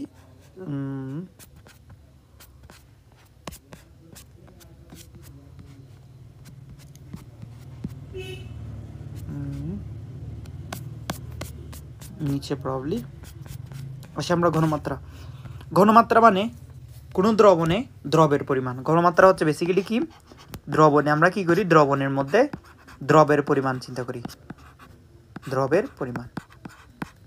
এখন দ্রবণের এবং দ্রবের পরিমাণটা তুমি বিভিন্ন এককে নিতে পারো। তো এই যে নিতে পারার আচ্ছা হোক, এটা আমরা উপরে নোটিফিকেশনে করি, ইগনোর করি। দেখো মোলারিটি মানে ঘনমাত্রা প্রকাশের একটা সিস্টেম, যেটাতে তোমার 1 লিটার দ্রবণের মধ্যে কত মোল কি আছে, কত মোল দ্রব আছে সেটা চিন্তা করা হয়, দ্রব। তাহলে ধরো তুমি একটা জ্ঞান নিলাম যে 1 লিটার একটা দ্রবণ বানাইলা, তাহলে 1 লিটার দ্রবণের মধ্যে তোমার এখানে ধরো 58.5 গ্রাম কি মিশাইলা, সোডিয়াম ক্লোরাইড মিশাইলা, তাহলে 58.5 গ্রাম সমান কত মোল? 1 মোল সোডিয়াম ক্লোরাইড। তাহলে তুমি 1 লিটারের মধ্যে 1 মোল সোডিয়াম ক্লোরাইড মিশাইছো, তাহলে এটার ঘনমাত্রা কত? ঘনমাত্রা 1 মোলার। ঠিক আছে, আবার ধরো এখানে তুমি হচ্ছে যে 0.5 মোল কি মিশাইলো, 0.5 মোল সোডিয়াম ক্লোরাইড মিশাইছো, তাহলে এটা ঘনমাত্রা কত? 0.5 মোলার, 0.5 মোলার। তো মোলারটাকে আসলে এরকম না লিখে তোমার ডিরেক্ট বড় হাতের এম দ্বারা প্রকাশ করা হয়, বড় হাতের এম দ্বারা প্রকাশ করা হয়, এটাকে বড় হাতের এম দ্বারা প্রকাশ করা হয়। তাহলে মোলারিটির একক কি? এককটা গুরুত্বপূর্ণ, সেটা হচ্ছে একক হচ্ছে কি, মোল পার লিটার, মানে কত মোল আছে প্রতি লিটার দ্রবণের মধ্যে, কত মোল আছে বা হচ্ছে মোলার। এটা তোমার খুব বেশি গুরুত্বপূর্ণ যে মোলারিটির একক কি। ঠিক আছে, আচ্ছা মোলালিটি মানে কি? মোলালিটি মানে একদম same, A to Z same. Just হচ্ছে এখানে তুমি নিলা প্রতি লিটার দ্রবণের মধ্যে, এখানে নিবা কি এক কেজি দ্রবণের মধ্যে, 1 কেজি দ্রবণের মধ্যে 1 কেজি দ্রবণে কত মোল আছে, কত মোল আছে। ধরো তুমি 1 কেজি কি মিশালা, 1 কেজি 1 কেজি তুমি কি নিলা, 1 কেজি হচ্ছে একটা দ্রবণের মধ্যে, দ্রবণে হচ্ছে তুমি 90 গ্রাম কি মিশালা, গ্লুকোজ মিশালা। ঠিক আছে, আমরা জানি গ্লুকোজের, এটা মাথায় রাখি, এটা মনে রাখি, গ্লুকোজের আণবিক ভর হচ্ছে 180। গ্লুকোজের আণবিক ভর কত? 180। তাহলে এখানে কত মূল? 90 মূল থাকা মানে হচ্ছে 0.5 মোল। তাহলে 1 লিটার দ্রবণের মধ্যে 0.5 মোল কি আছে? গ্লুকোজ আছে। তাহলে এটাকে বলবা কি? 0.5 মোলাল। কি? মোলাল। ঠিক আছে, MOLL, সরি LL, মোলাল। ঠিক আছে, 0.5 মোলাল। তাহলে যদি কোনো 1 লিটার দ্রবণের মধ্যে 0.5 মোল থাকে, সেটা হলো 0.5 মোলাল। 0.2 থাকলে 0.2 মোলাল। যত মোল থাকে প্রতি লিটার দ্রবণের মধ্যে, যত মোল থাকে সেটাকে বলো কি? অত মোলাল। ঠিক আছে, আচ্ছা। এবার দেখো, মোলারিটিতে তুমি কি নিলা? দ্রবণের ভর নিলা, দ্রবণের কি নিলা? ভর নিলা। কিন্তু মোলালিটিতে কি নিলা? দ্রবণের আয়তন নিলা। এখন আমরা জানি কি, তাপ দিলে কি হয়? তুমি যদি তাপ চেঞ্জ করো, তাপ চেঞ্জ করলে কি হয়? তাপ চেঞ্জ যদি করো, তাপ যদি চেঞ্জ করো, তাহলে তোমার কি হবে? তাপ চেঞ্জ করলে তো আয়তন চেঞ্জ হয়, আমরা জানি। আয়তন প্রসারণ সহগটাও পড়ছি না, যে ফিজিক্সে পড়ার কথা, আয়তন চেঞ্জ হয়। তাহলে তুমি একই দ্রবণের একই ঘনমাত্রা একটা জিনিসকে যখন তাপমাত্রা বাড়াবে, এর ঘনমাত্রা চেঞ্জ হয়ে যাবে। মোলারিটি একক, মোলারিটি একক। কারণ কি? মোলারিটি ডিপেন্ডস অন কি? আয়তন। আয়তন চেঞ্জ হচ্ছে মানে মোলারিটিও চেঞ্জ হচ্ছে। কিন্তু দ্রবণের মধ্যে কি, যে তাপ চেঞ্জ করলে কি ভর সেম, ভর কি চেঞ্জ হয়? ভর তো চেঞ্জ হয় না, চেঞ্জ হয় না। ঠিক আছে, ভর চেঞ্জ হয় না। তাহলে কোনটা বেশি ভালো, কোনটা উত্তম, এটা প্রশ্ন আসতে পারে। মোলারিটি এবং মোলালিটির মধ্যে কোনটা উত্তম? তাহলে উত্তম হচ্ছে তোমার কি? মোলালিটি। কারণ কি? মোলালিটিতে আমরা ভর চিন্তা করি না, আমরা চিন্তা করি কি? মোলালিটিতে আমরা আয়তন চিন্তা করি না, ভর চিন্তা করি। তাপমাত্রা চেঞ্জের সাথে সাথে ভর চেঞ্জ হয় না, আয়তন চেঞ্জ হয়। ঠিক আছে, কিন্তু যদি বলা হয় কোনটা ইউজ করি, কোনটা বেশি ইউজ হয়, কোনটা বেশি ইউজ হয় বলবা, সেটা হচ্ছে মোলারিটি। সবচেয়ে বেশি ইউজ কোনটা? মোলারিটি। বুঝতে পারছি আমরা? আচ্ছা, এবার এখান থেকে একটা জিনিস এক্সট্রাক্ট করে নিই। তোমরা মনে রাখবা, এই যে ঘনমাত্রাকে মাঝে মাঝে শক্তিমাত্রাও বলতে পারে। তাহলে যাহাই ঘনমাত্রা তাহাই শক্তিমাত্রা, যাহাই ঘনমাত্রা তাহাই শক্তিমাত্রা। ঠিক আছে, ঘনমাত্রা যা, শক্তিমাত্রাও তা। মনে থাকবে ভাইয়া? আচ্ছা, নর্মালিটি পড়ার আগে আমরা হচ্ছে এখান থেকে একটু ধরে নিই। মোলারিটি মানে নির্দিষ্ট তাপমাত্রায় 1 লিটার দ্রবণে যত মূল দ্রবীভূত থাকে তাকে ওই দ্রবণে মোলারিটি বলে। ঠিক আছে, সোডিয়াম কার্বনেটের একটা দেওয়া আছে 0.5। ঠিক আছে, নির্দিষ্ট তাপমাত্রায় 1 লিটার দ্রবণের মধ্যে 0.5 মোল দ্রবীভূত থাকলে তাকে ওই মোলার দ্রবণ বলে। এবার এখান থেকে দেখো, যদি কখনো ঘনমাত্রা, দেখো এখানে ভাই একটা এড করে দিই, সেটা হচ্ছে কি? ঘনমাত্রা যদি কি হয় 1 মোলার হয়, সে সলিউশনটাকে বলা হয় কি ভাইয়া? Molar solution. ঠিক আছে, ঘনমাত্রা যদি কি হয় 0.5 হয়, তাহলে এটা হলো 0.5 মানে অর্ধেক। মানে আমরা বলি না সেমিফাইনাল, সেমি মানে অর্ধেক। তাহলে এটা কি? এটা হচ্ছে সেমিমোলার। এটা হচ্ছে সেমিমোলার দ্রবণ। যদি কি হয় 0.1 মোলার ডেসিমোলার। ঠিক আছে, যদি 0.01 বলে তাহলে এটা সেন্টিমোলার। এটা কি 0.01 হলে সেন্টিমোলার? এটা তোমাদের বই নাই প্রবাবলি। যদি 0.001 বলে তাহলে এটা কি? এটা হচ্ছে মিলিমোলার। ঠিক আছে, ডেসিমোলার পর্যন্ত আছে তোমাদের বই, যে ঘনমাত্রা যদি 0.1 হয়। ল্যাবরেটরিতে 0.1 মোলার দ্রবণটা সবচেয়ে বেশি ইউজ হয়, এটা কিন্তু মাথায় রাখি। ল্যাবরেটরিতে 0.1 মোলার ইউজ হয়। তাহলে 0.1 মানে কি? ডেসিমোলার। তাহলে ল্যাবরেটরিতে কোন টাইপের দ্রবণ বেশি ইউজ হয়? সেটা হচ্ছে ডেসিমোলার দ্রবণ বেশি ইউজ হয়। ঠিক আছে, মোলার দ্রবণ তাপমাত্রার উপর নির্ভরশীল। এটা একটু রিডিং দিবে। এটা কি? রিডিং দিবা। এবং তোমার এখান থেকে ভাইয়া ডিউ রিটেন এটা আসতে পারে যে মোলারিটি এবং মোলালিটির মধ্যে কোনটা উত্তম। ডিউ রিটেন মানে যে সকল ভার্সিটিতে রিটেন আছে সবগুলোতে আসবে, ঠিক আছে এটা। এবং মেডিকেল যারা দিবা তারা লাইনটা মনে রাখলে হবে। এবং দেখিও ঘনমাত্রা প্রকাশের 5টা সিস্টেম আছে। একটা হচ্ছে মোলার দ্রবণ, নর্মাল, শতকরা পরিমাণ, মূল ভগ্নাংশ নিয়ে পরিবেশ রচনা তোমাদের পড়ানো হবে লাস্টের দিকে। দেখো গেল, তাহলে আমাদের ঘনমাত্রার কনসেপ্ট এতটুকু পর্যন্ত গেল কি না। এবার নর্মালিটি বোঝার আগে আমরা একটা এখানে ম্যাথটা আছে। ম্যাথটা হচ্ছে দেখো, আচ্ছা ম্যাথটা বোঝার আগে আমরা নর্মালিটিটা বুঝে ফেলি। একটা জিনিস আছে যে হচ্ছে তুল্য সংখ্যা বলা হয়। সেটা হচ্ছে কি, একটা কনসেপ্ট আছে সেটাকে বলা হয় কি তুল্য সংখ্যা। তুল্য সংখ্যা মানে ধর একটা অ্যাসিডের যদি বলা হয় একটা অ্যাসিডের তুল্য সংখ্যা মানে কি, একটা অ্যাসিডের তুল্য সংখ্যা মানে, দাঁড়াও আমি এটা অন্য কালার ইউজ করি। একটা অ্যাসিডের তুল্য সংখ্যা মানে ওই অ্যাসিড থেকে ওই অ্যাসিডের মধ্যে প্রতিস্থাপনীয় কয়টা হাইড্রোজেন আছে। প্রতিস্থাপনীয় কি আছে, প্রতিস্থাপনীয় মানে প্রতিস্থাপন করা যাবে এরকম প্রতিস্থাপন যোগ্য, আমরা একটু সুন্দর লিখে প্রতিস্থাপন যোগ্য কতটা কি আছে, যোগ্য হাইড্রোজেন সংখ্যা। আর এখানে হচ্ছে ক্ষার মানে প্রতিস্থাপন যোগ্য কি, প্রতিস্থাপন যোগ্য ও হাইড্রোক্সাইড সংখ্যা, ঠিক আছে। তো এই যে নাম্বারগুলো তোমার একটু মুখস্থ রাখা লাগবে। HCl এর মধ্যে HCl এর তুল্য সংখ্যা 1, সালফেট অ্যাসিডের তুল্য সংখ্যা 2, যে জৈব অ্যাসিড মধ্যে ইথানিক অ্যাসিডের তুল্য সংখ্যা হচ্ছে 1, আর অক্সালিক অ্যাসিডের জৈব সংখ্যা, অক্সালিক সংখ্যাটা মাথা রাখিও, অক্সালিক অ্যাসিডের তুল্য সংখ্যা হচ্ছে 2। এবার জৈব অ্যাসিডগুলোর একটা তোমার ট্রিক্স আছে, যেটা আমার বানানো ট্রিক্স। সেটা হচ্ছে তুমি মনে রাখবা জৈব অ্যাসিডের তুল্য সংখ্যা তুমি মনে রাখবে এরকম, আমি লিখে দিই এটা, জৈব, আমি একটু ছোট করে সুন্দর করে লিখে দিই। ট্রিক্সটা হচ্ছে জৈব অ্যাসিডে যতটা কি থাকবে, যতটা COOH মূলক থাকবে, যতটাই COOH থাকে তত হচ্ছে তার তুল্য সংখ্যা, তত হচ্ছে কি তার তুল্য সংখ্যা। এখানে দেখো COOH 2টা, তাহলে এখানে তাই তুল্য সংখ্যা হচ্ছে 2, এখানে একটা, তাই যদি এরকম হইতো CH3 CH2 COOH, এটাতেও দেখো মানে COOH আছে কয়টা, একটা, তাই এটা তুল্য সংখ্যা হবে কত ভাইয়া, 1। আর এখানে দেখো কতগুলো আছে, যেমন নাইট্রিক অ্যাসিডের তুল্য সংখ্যা 1, এটার নাম কি, পারক্লোরিক অ্যাসিড, পারক্লোরিক অ্যাসিডের তুল্য সংখ্যা কত, 1, ঠিক আছে। কার্বনিক অ্যাসিডের তুল্য সংখ্যা 2 হতে পারে, 1 হতে পারে। 2 কখন, 2 হচ্ছে যখন নর্মাল থাকে, যখন কি থাকে নর্মাল স্টেটে, ঠিক আছে।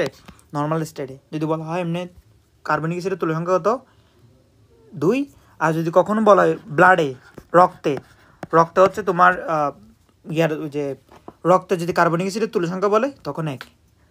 H3PO4, দেখো এই যে একটা চার্ট আছে, H3PO4 এটা H3 হবে, H3PO4 H3PO3 H3PO2, এগুলোর ক্ষেত্রে একটা ট্রিক্স হচ্ছে কি, এখানে যে অক্সিজেন নাম্বার যেটা আছে তার চেয়ে 1 কমাই দিবা। এখানে 4টা অক্সিজেন তাহলে এখানে 3, এখানে 3টা অক্সিজেন তাহলে এখানে 2, এখানে 2টা অক্সিজেন তাহলে এখানে 1। কার্বন ডাইঅক্সাইডের তুল্য সংখ্যা হচ্ছে 2, P2O5 এর 6, ঠিক আছে। একটা মনে রাখো, সেটা হচ্ছে L2O3 এর তুল্য সংখ্যা হচ্ছে 6, এটা মাথায় রাখিও, ঠিক আছে। আচ্ছা, এবার ক্ষারের ক্ষেত্রে কতগুলো ফেমাস ক্ষার, সোডিয়াম হাইড্রোক্সাইডের 1, পটাশিয়াম হাইড্রোক্সাইডের 1, ক্যালসিয়াম হাইড্রোক্সাইডের 2, ম্যাগনেসিয়াম হাইড্রোক্সাইডের ক্ষেত্রেও হতে পারে কত, ম্যাগনেসিয়াম হাইড্রোক্সাইডের ক্ষেত্রেও তোমার 2, ঠিক আছে। এই যে এমিনের হচ্ছে, অ্যামোনিয়ার হচ্ছে 1, ফসফিনের হচ্ছে 1, CH3NH2, মিথাইলেমিনের তুল্য সংখ্যা হচ্ছে তোমার 1, হাইড্রোজেনের সংকেতটা আসে, এটা কিন্তু তোমার দরকার, হাইড্রোজেনের সংকেত N2H2। এবং এই হাইড্রোজেনটা তোমার অনেক বেশি দরকার। এটা হচ্ছে বিশেষ করে তোমার যারা হচ্ছে ইঞ্জিনিয়ারিং দিবা তাদের জন্য হাইড্রোজেন রিলেটেড কিছু বাদতে পড়াশোনা করার লাগবে, ঠিক আছে। যাই হোক, আমরা যদি কখনো ইঞ্জিনিয়ারিং পড়াশোনা করাই, যদি আমার প্ল্যান আছে ইঞ্জিনিয়ারিং কেমিস্ট্রি পড়ানোর, তখন এটা করা দেবে, সমস্যা নেই। এই যে NH2 এখানে এটার তুল্য সংখ্যা হচ্ছে 2। পানি যদিও ক্ষার না, পানি হচ্ছে উভয়ধর্মী যৌগ, পানিরও হচ্ছে তুল্য সংখ্যা হতো 2, ঠিক আছে, বুঝতে পারছি এতটুকু। আচ্ছা, আর হচ্ছে ধাতুর ক্ষেত্রে দেখবা তাদের সক্রিয় যোজনীটাই হচ্ছে তাদের তুল্য সংখ্যা। যেমন হচ্ছে লিথিয়ামের তুল্য সংখ্যা হচ্ছে, লিথিয়ামের সক্রিয় যোজনী 1, লিথিয়াম তাই হচ্ছে তার লিথিয়ামের তুল্য সংখ্যা তো 1, সোডিয়ামেরও 1, পটাশিয়ামের হচ্ছে 1, ম্যাগনেসিয়ামের হচ্ছে 2, ক্যালসিয়ামের হচ্ছে 2, ঠিক আছে। ফেরাসের ক্ষেত্রে দেখবা লোহার ক্ষেত্রে যোজনী 2 হতে পারে, 3 হতে পারে। তাহলে লোহার ক্ষেত্রে তোমার তুল্য সংখ্যা 2 অথবা 3, ঠিক আছে। আচ্ছা এগুলো মনে রাখবা, বুঝছো, এগুলো ডিরেক্ট এমসিকিউ আসে যে হচ্ছে তোমার হচ্ছে কি এসিএল এর তুল্য সংখ্যা কত। তুল্য সংখ্যাকে, এসিডের তুল্য সংখ্যাকে চাইলে আবার মাঝে মাঝে কী বলতে পারে, যে ক্ষারত্ব বলতে পারে, ঠিক আছে। এসিডের তুল্য সংখ্যাকে ক্ষারত্ব বলে, আর ক্ষারের তুল্য সংখ্যাকে অম্লত্ব বলে, ঠিক আছে। তাহলে যদি বলা হয় NaOH এর অম্লত্ব কত 1, NaOH এর তুল্য সংখ্যা কত 1, তারপর আবার যদি সালফিউরিক অ্যাসিডের তুল্য সংখ্যা কত 2, সালফিউরিক অ্যাসিডের ক্ষারত্ব কত 2, মনে থাকে যাতে এটা, ঠিক আছে। আচ্ছা এটা কিন্তু তোমার কাজে দিবে না।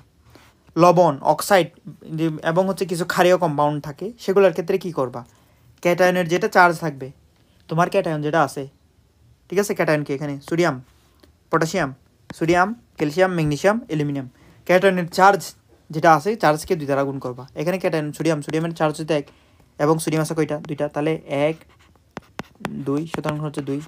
এখানে হচ্ছে পটাশিয়াম একটা আছে, 1 × 1 = 1, সোডিয়াম একটা আছে 1 × 1, ক্যালসিয়ামের তুল্য সংখ্যা হচ্ছে, ক্যালসিয়ামের চার্জ হচ্ছে 2 2 × একটা আছে তাহলে 2, ম্যাগনেসিয়ামের ক্ষেত্রে 2 এবং ম্যাগনেসিয়াম একটা আছে তাই 2, অ্যালুমিনিয়ামের ক্ষেত্রে 3 এবং অ্যালুমিনিয়াম আছে কয়টা, 2টা 6, ঠিক আছে, মনে থাকবে।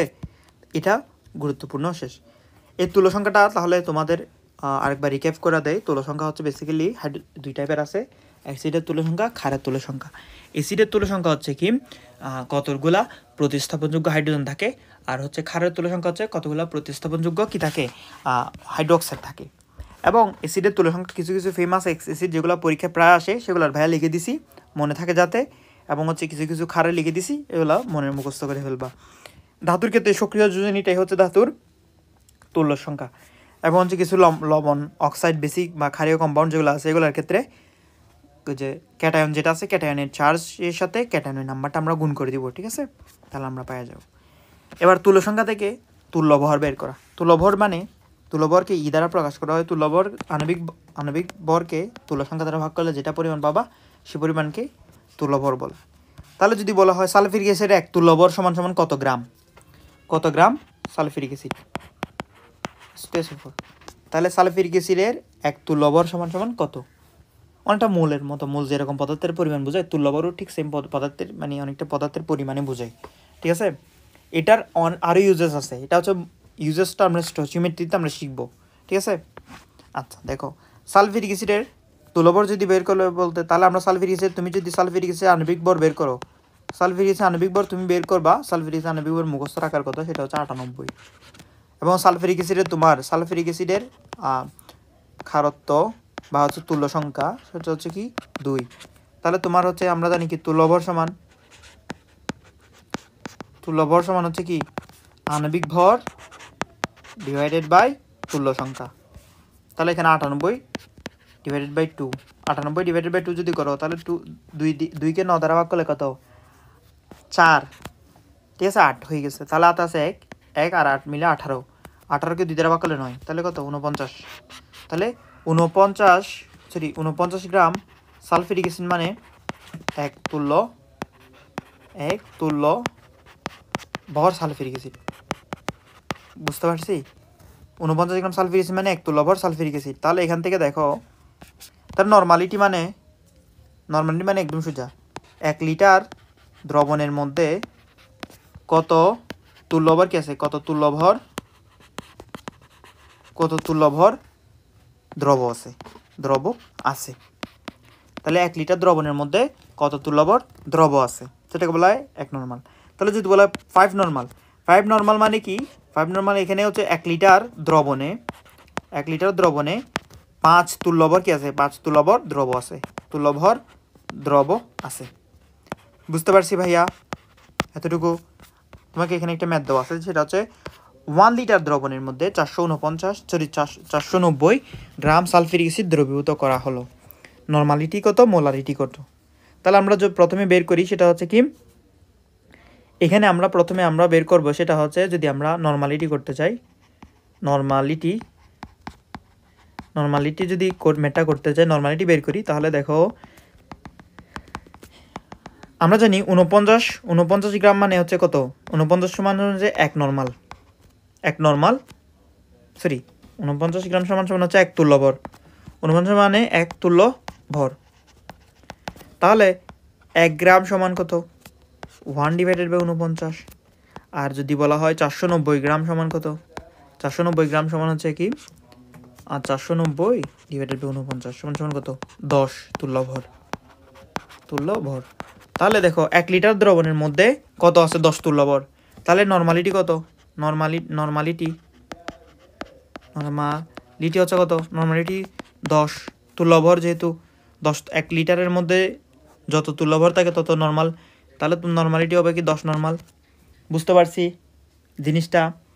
আচ্ছা, এরপরে মেটা দেখো, মেটা বলছে হচ্ছে মোলারিটি একক কত, তাহলে 490 গ্রাম দেওয়া আছে তোমার। আমরা জানি হচ্ছে কি যে তোমার 98 গ্রাম সালফিউরিক অ্যাসিড সমান কত, 1 মোল। তাহলে তোমার 1 মানে হচ্ছে কত, 1 গ্রাম সালফিউরিক অ্যাসিড মানে কত, 98 উল্টা মানে 1/98 মোল। তাহলে 490 যদি করো 98/490, ঠিক আছে। এখানতে আসলে কত আসে, যে তুমি চাইলে এভাবে দিতে পারো যে 49 গুণ 2, ঠিক আছে, 49 গুণ 10, তাহলে 49 কাটাকাটি 10কে 2 দ্বারা ভাগ করলে কত, 5, তাহলে 5 মোল। তাহলে 1 লিটারের মধ্যে আছে কত মোল, 5 মোল। 1 লিটারের যত মোল থাকে তত মোলার, তাহলে 1 লিটারের মধ্যে 5 মোল আছে, তাহলে ঘনমাত্রা কত, ঘনমাত্রা বাই অলওয়েজ, তাহলে অবশ্যই 5 মোলার, ঘনমাত্রা 5 মোলার বা এভাবে লিখতে পারো 5 মোল পার লিটার, এভাবে লিখতে পারো, ঠিক আছে। বুঝতে পারছো এতটুকু? ঠিক আছে। আচ্ছা, যদি কখনো মোলারিটি দেওয়া থাকে, মোলারিটি থেকে নর্মালিটিতে কীভাবে নিবা, ঠিক আছে। আচ্ছা, আমি একটু হালকা ভুল করছি, এটা তো উল্টা হবে। আচ্ছা, এটা হচ্ছে কি, তোমাকে যদি কখনো মোলারিটি দেওয়া থাকে, যদি মোলারিটি বের করতে বলে, তাহলে নর্মালিটির সাথে তুমি তুল্য সংখ্যা দ্বারা গুণ করে দিবা, ঠিক আছে। তাহলে তুমি কি পাওয়া যাবা, মোলারিটি পাওয়া যাবা। তাহলে দেখো আমরা একটা জিনিস চিন্তা করে দেখি,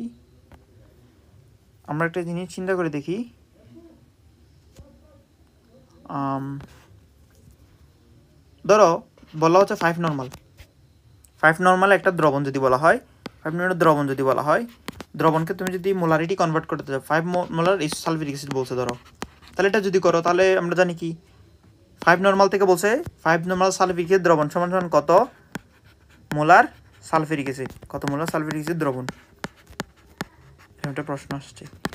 তাহলে 5 নর্মাল তোমাকে নর্মাল এককে দেওয়া আছে, তোমাকে বের করতে বলছে কি এককে, মোলার এককে। তাহলে তুমি করো 5 মোল, 5 নর্মাল সাথে কত সালফিউরিক তুল্য সংখ্যা কত, 2 গুণ করে দিলে হচ্ছে 10 মোলার, ঠিক আছে, 10 মোলার। 5 নর্মাল 5 ফসফরিক অ্যাসিড তুল্য সংখ্যা কত, 2, সুতরাং হচ্ছে 5 গুণ 2 সমান কত, 10, ঠিক আছে। জিনিসটা বুঝতে পারছি। এবার দেখো 1 নর্মাল HCl সমান কত, 1 নর্মাল HCl সমান, তাহলে হচ্ছে নর্মালের সাথে 1 HCl এর ঘনমাত্রা কত, HCl এর তুল্য সংখ্যা হচ্ছে 1, সুতরাং 1। তাহলে দেখো একটা জিনিস খেয়াল করো, তুল্য সংখ্যা যাদের 1, যে সকল যৌগের তুল্য সংখ্যা হচ্ছে 1, তাদের মোলারিটি ঘনমাত্রা মোলারিটি এককে নর্মালিটি এককে সেম হয়। এটা কিন্তু তোমার এমসিকিউর জন্য, ভার্সিটি, মেডিকেল সব জায়গার জন্য দরকার, ঠিক আছে। মেডিকেল সব জায়গার জন্য সেম এই কনসেপ্টটা দরকার, যে হচ্ছে যাদের মোলারিটি দরকার তাদের এটা। এবার যদি কখনো তোমাকে মোলারিটি এককে, মোলারিটি এবং মোলালিটির মধ্যে তোমাকে কনভার্সন করতে দেয়, এটার জন্য একটা খুব কমপ্লেক্স সূত্র আছে। কমপ্লেক্স সূত্রটা আসলে আমার নিজেরই মনে থাকতো না। আমি করতাম কি, আমি হচ্ছে তোমার কনসেপ্ট লাগায়া মনে রাখতাম। তাহলে দেখো তুমি একটা জিনিস মনে রাখো, যে তুমি যদি ঘনত্ব জানো, তাহলে তুমি ভর এবং এর মধ্যে সম্পর্ক স্থাপন করতে পারবা। তোমাকে যদি ভর দেওয়া থাকে, তুমি আয়তন বের করতে পারবা। কোনো বস্তু যদি ঘনমাত্রা দেওয়া থাকে, কোনো বস্তুর যদি ঘনত্ব দেওয়া থাকে, তাহলে তুমি ভর এবং আয়তনের মধ্যে একটা সম্পর্ক দাঁড় করাইতে পারবা, ঠিক আছে। তাহলে দেখো এখানে বলা আছে কি যে 1 লিটার দ্রবণের মধ্যে 490 গ্রাম কেঁচা সালফিউরিক অ্যাসিড আছে। তাহলে এই মেটটা আমরা একটু আগে করছিলাম, দেখো এই মেটটা একটু আগে করছিলাম, এখানে 1 লিটার দ্রবণের মধ্যে 950 গ্রাম কি আছে, সালফিউরিক অ্যাসিড আছে। তাহলে ওই দ্রবণের ঘনমাত্রা কত? ওই দ্রবণের ঘনমাত্রা কত? 5 মোলার। ঠিক আছে, 5 মোলার। এর একটা জিনিস খেয়াল করো, এর মানে কি 1 লিটারের মধ্যে 1 লিটার দ্রবণের মধ্যে 5 মোল আছে, 5 মোল আছে। ঠিক আছে, তাহলে আমরা একটা জিনিস খেয়াল করে দেখি ভাইয়া, 1 লিটার এখানে দেওয়া আছে, দ্রবণের আয়তন দেওয়া আছে, তোমার দ্রবণের আয়তন দেওয়া আছে কত? 1 লিটার। 1 লিটার দ্রবণের ঘনত্ব জানো, 1213 KG per metre cube, KG per metre cube. ঠিক আছে, এখন মিটার কিউবকে তুমি যদি একটু সাজা লিখতে চাও যে 1213 কেজি মিটার কিউব মানে 10⁻³ লিটার। তাহলে এখান থেকে আসো কত? 1.213 কেজি পার লিটার। তাহলে তুমি এখান থেকে ভর বের করতে পারবে না, দ্রবণের ভর। দ্রবণের ভর কত আসে? রো ইন্টু রো ভি, সুতরাং কত? 1.2213। ঠিক আছে, তাহলে তোমার দ্রবণের আয়তন, দ্রবণের ভর দেওয়া আছে কত? 1.213 কেজি। আবার বুঝে বলি, এখানে তুমি দ্রবণে কি জানো? আয়তন জানো, কিন্তু যদি তোমাকে এখানে বের করতে বলছে কি ঘনতার মোলালিটি এককে, মোলালিটি এককের জন্য তোমার কি লাগবে? দ্রবণের ভর লাগবে, দ্রবণের ভর। তাহলে তুমি দ্রবণের কি জানো? আয়তন জানো, এবং দ্রবণের রো জানো। তাহলে কিন্তু দ্রবণের আয়তন বের করতে পারবে না। দ্রবণের আয়তন বের করার জন্য আমরা কি জানি? M is equal to rho V.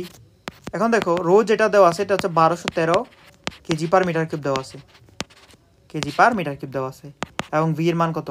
তোমার হচ্ছে 1 লিটার।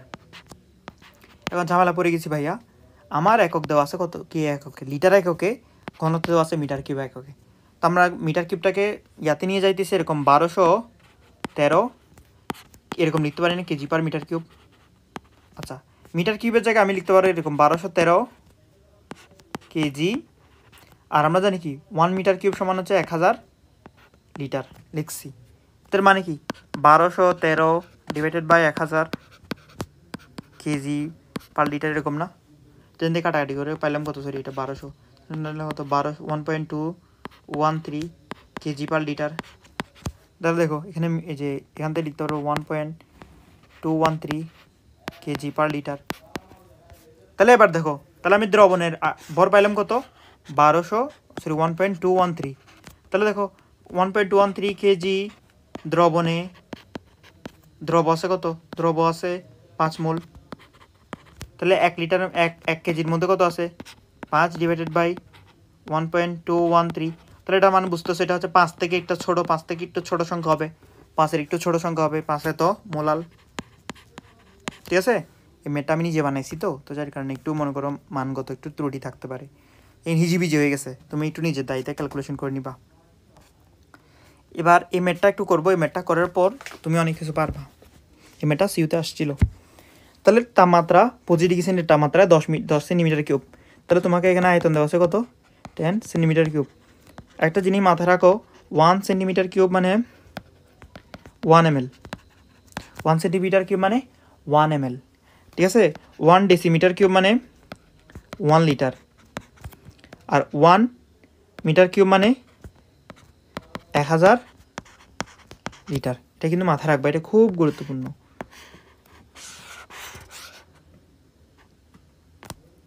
খুব গুরুত্বপূর্ণ এটা।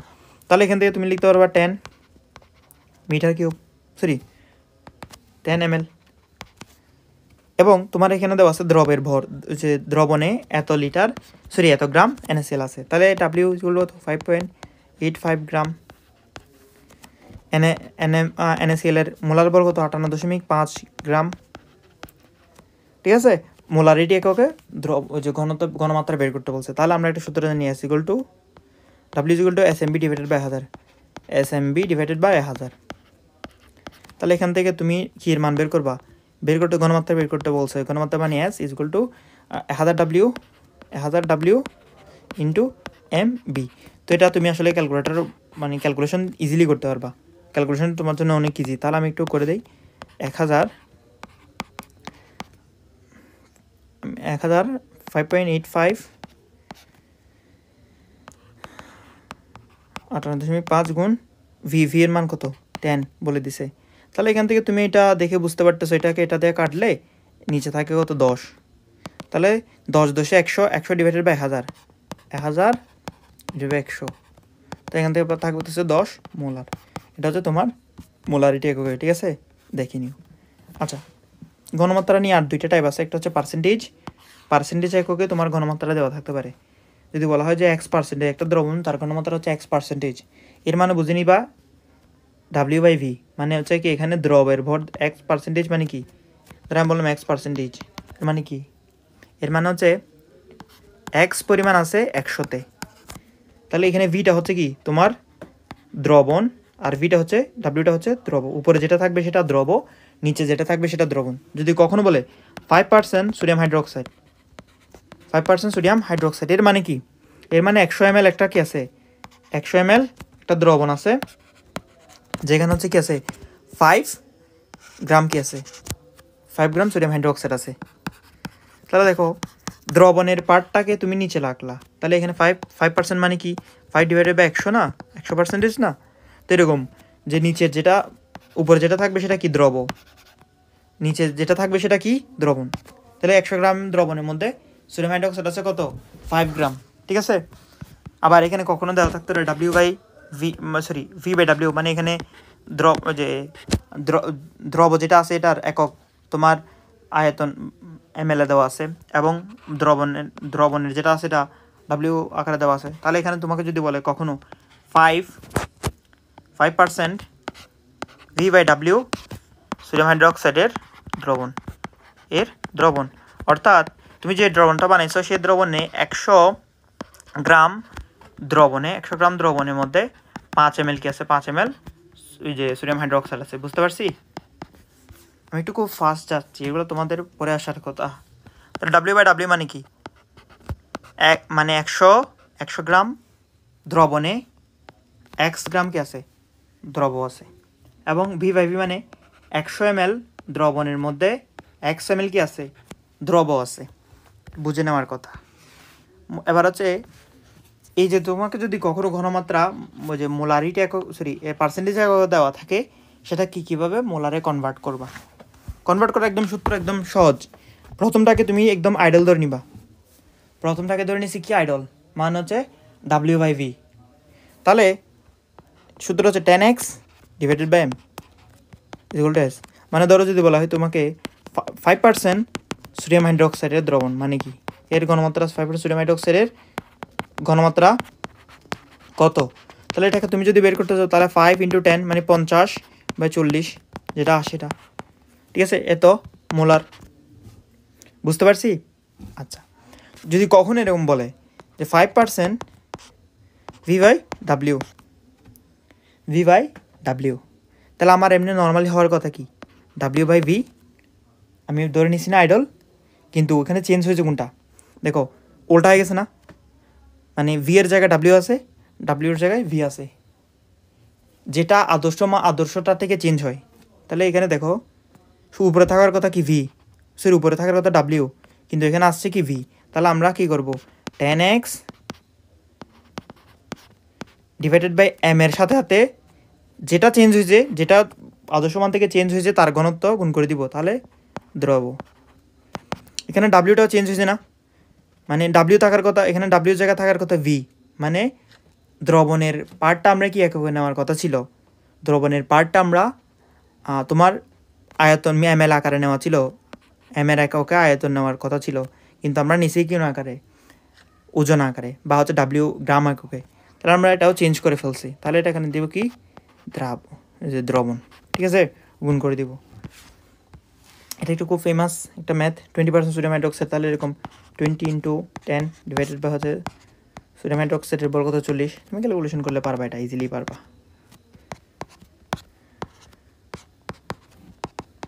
এটা হচ্ছে 5 মোলার, ঠিক আছে। তাহলে এই ম্যাথটার জন্য আমরা করে ফেলে দেখো ভর হিসাবে বলছে কি 2 আপেক্ষিক গুরুত্ব বিশিষ্ট। আচ্ছা মনে রাখি আপেক্ষিক গুরুত্ব যা ঘনত্ব তা, গুরুত্ব সমান সমান ঘনত্ব, ঠিক আছে। ঘনত্ব কোন এককে, সেটা হচ্ছে কি তুমি মনে রাখবা, ঘনত্ব হচ্ছে কি গ্রাম পার ml বা হচ্ছে তোমার হচ্ছে কেজি পার লিটার এককে, গ্রাম পার ml বা হচ্ছে কেজি পার লিটার এককে, সেম কথা। তাহলে এখানে ঘনত্ব কত, ঘনত্ব 2 কেজি পার লিটার বা হচ্ছে কি 2 গ্রাম পার ml, বুঝতে পারছি? আচ্ছা, সালফিউরিক অ্যাসিড 2 অপেক্ষক গোষ্ঠী সালফিউরিক অ্যাসিডের, সেটা দ্রবণ, এর দ্রবণ হবে সালফিউরিক অ্যাসিডের দ্রবণ হবে, দ্রবণের মোলারিটি হিসাব করো। তাহলে দ্রবণে আমরা কি করব, ঘনমাত্রা হিসাব করব, ঠিক আছে। যেখানে ভর হিসাবে মানে W/W 27% সালফিউরিক অ্যাসিড, তাহলে ভর হিসেবে সালফিউরিক অ্যাসিড মানে কত, W/W পরিমাণ সালফিউরিক অ্যাসিড আছে, ঠিক আছে।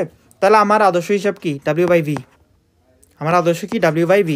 তাহলে এখানে চেঞ্জ হয়েছে কি, উপরেটা ঠিকঠাক আছে, W এর জায়গায় W আছে, চেঞ্জ হয়েছে কি V এর জায়গায় W চলে আসছে। তাহলে আমরা এটা কি দ্রবণ না, নিচেরটা কি দ্রবণ না, তাহলে দ্রবণের ঘনত্ব দ্বারা আমরা গুণ করব। তাহলে এখানে দ্রবণের অলরেডি ঘনত্ব দেওয়া আছে, সেটা কত 2। তাহলে এখান থেকে তুমি লিখবা হচ্ছে কি S equal to আমরা কি 10x divided by m into rho of the solution, মানে আদর্শ মান থেকে যে চেঞ্জ হবে তার দ্বারা গুণ করে দিব, ঠিক আছে। আচ্ছা, এখানে হচ্ছে ppm দেওয়া আছে, ppm এর সময় দেওয়া থাকে যে ppm যদি প্রকাশ করতে বলে তুমি হচ্ছে মোলার ভর, এটা হচ্ছে কি মোলার ভর সাথে হচ্ছে কি তুমি ঘনমাত্রা গুণ করবা, গুণ করে 10³ দ্বারা, মানে 10³ করবা, 10³ দ্বারা গুণ করে দিবা আর কি। গুণ করলে যেটা পাবে সেটা হচ্ছে ppm এককে ঘনমাত্রা। যেমন এখানে একটা ম্যাথ দেওয়া আছে যে 25 ml পানিতে 1 গ্রাম সোডিয়াম হাইড্রোক্সাইড থাকলে ppm এককে তা কত বের করতে বলছে। তাহলে ম্যাথটা অনেক ইজি। তাহলে দেখো তুমি এখানে দেখো একটা জিনিস চিন্তা করতে পারতেছো, এখানে ঘনমাত্রা তুমি যদি বের করো, আমরা একটু আগে পাইছিলাম কি তোমার, আচ্ছা এখান থেকে দেখো ঘনমাত্রা বলে দেওয়া নাই, এখানে দেওয়া আছে কি আয়তন দেওয়া আছে, আয়তন কত 25 ml, W দেওয়া আছে কত 1 গ্রাম, এবং তুমি সোডিয়াম হাইড্রোক্সাইডের জানো কত, M জানো কত, M জানো হচ্ছে কি সোডিয়াম হাইড্রোক্সাইডের 40, এটা মনে রাখা উচিত 40, ঠিক আছে। ppm এখন আমাদের কি করতে হবে, আমাদের ppm একক বের করতে হলে আমাদের নিয়ম হচ্ছে কি আমরা ppm সমান কি, ppm সমান ms 10³ তাহলে m মানে হচ্ছে ঘনমাত্রা সমান আমরা জানি কি s, ঘনমাত্রা s সমান আমরা জানি কি w 1000 w ডিভাইডেড বাই ভর হাতের m মানে মোলার ভর ইন্টু আয়তন। তাহলে এটার ইন্টু এটা হচ্ছে কি ঘনমাত্রা, যেটা এখানে বসাই দিব। তাহলে এখান থেকে আমরা বসাই দিতে দেখো m ppm সমান ppm সমান মোলা, এটা হচ্ছে এমটা হচ্ছে মোলার ভর। তাহলে এই ছোট এম এর জায়গায় আমরা বড় এম লিখতে পারি, এখানে যেহেতু মোলার ভরকে বড় এম দ্বারা প্রকাশ করছি, এখানে তাই এম বড় এম দ্বারা প্রকাশ করতেছি। তাহলে এখান থেকে লেখা যায় কি যে w 1000 divided by m v into m 10 into 10³ তাহলে দেখো m কাটাকাটি, তাহলে এখান থেকে থাকে হতো w মানে 1 গ্রাম, 1 ইন্টু 1000 মানে 1000, v মানে হচ্ছে 25 ইন্টু 10³ তাহলে এখান থেকে তুমি যদি করতে চাও 10³ এখান থেকে এভাবে করা যায়, 25 দিয়ে যদি 1000কে কাটো 4 25 100, তাহলে 40 10³ মানে কত 4 ইন্টু 10⁴ ppm, বুঝতে পারছি এটা। তো এখানে কিছু ম্যাথ দেওয়া আছে, এটা তুমি আসলে নিজ দায়িত্ব করে নিবা, আমি একটা করে দেই। দেখো 0.5% সোডিয়াম কার্বনেটের মোলারিটি কত, মনে রাখবা কিছু তোমার মনে রাখা উচিত যে সোডিয়াম কার্বনেটের সোডিয়াম NaCO3 এর আণবিক ভর কত, আণবিক ভর হচ্ছে 106টা মনে রাখা উচিত। তাহলে আমরা জানি কি মোলারিটি বের করতে বলছে, যখন পার্সেন্টেজ অথবা পার্সেন্টেজ যখন কি থাকবে শুধুমাত্র পার্সেন্টেজ অথবা কি থাকবে পার্সেন্টেজের পাশে W/V লেখা থাকবে, সেটাই হচ্ছে আদর্শ থাকলে কোনো কিছু গুণ করার দরকার নেই। তাহলে আমরা সেম ফর্মুলাটা ইউজ করবো 10x ডিভাইডেড বাই m মানে হতো 106, এটা আমাদের টাইমে প্রবলি না, আমাদের একটু চেঞ্জ আসছে যদিও। তাহলে এখানে দেখো 50 ডিভাইডেড বাই 106। এবার এটা করবো কীভাবে?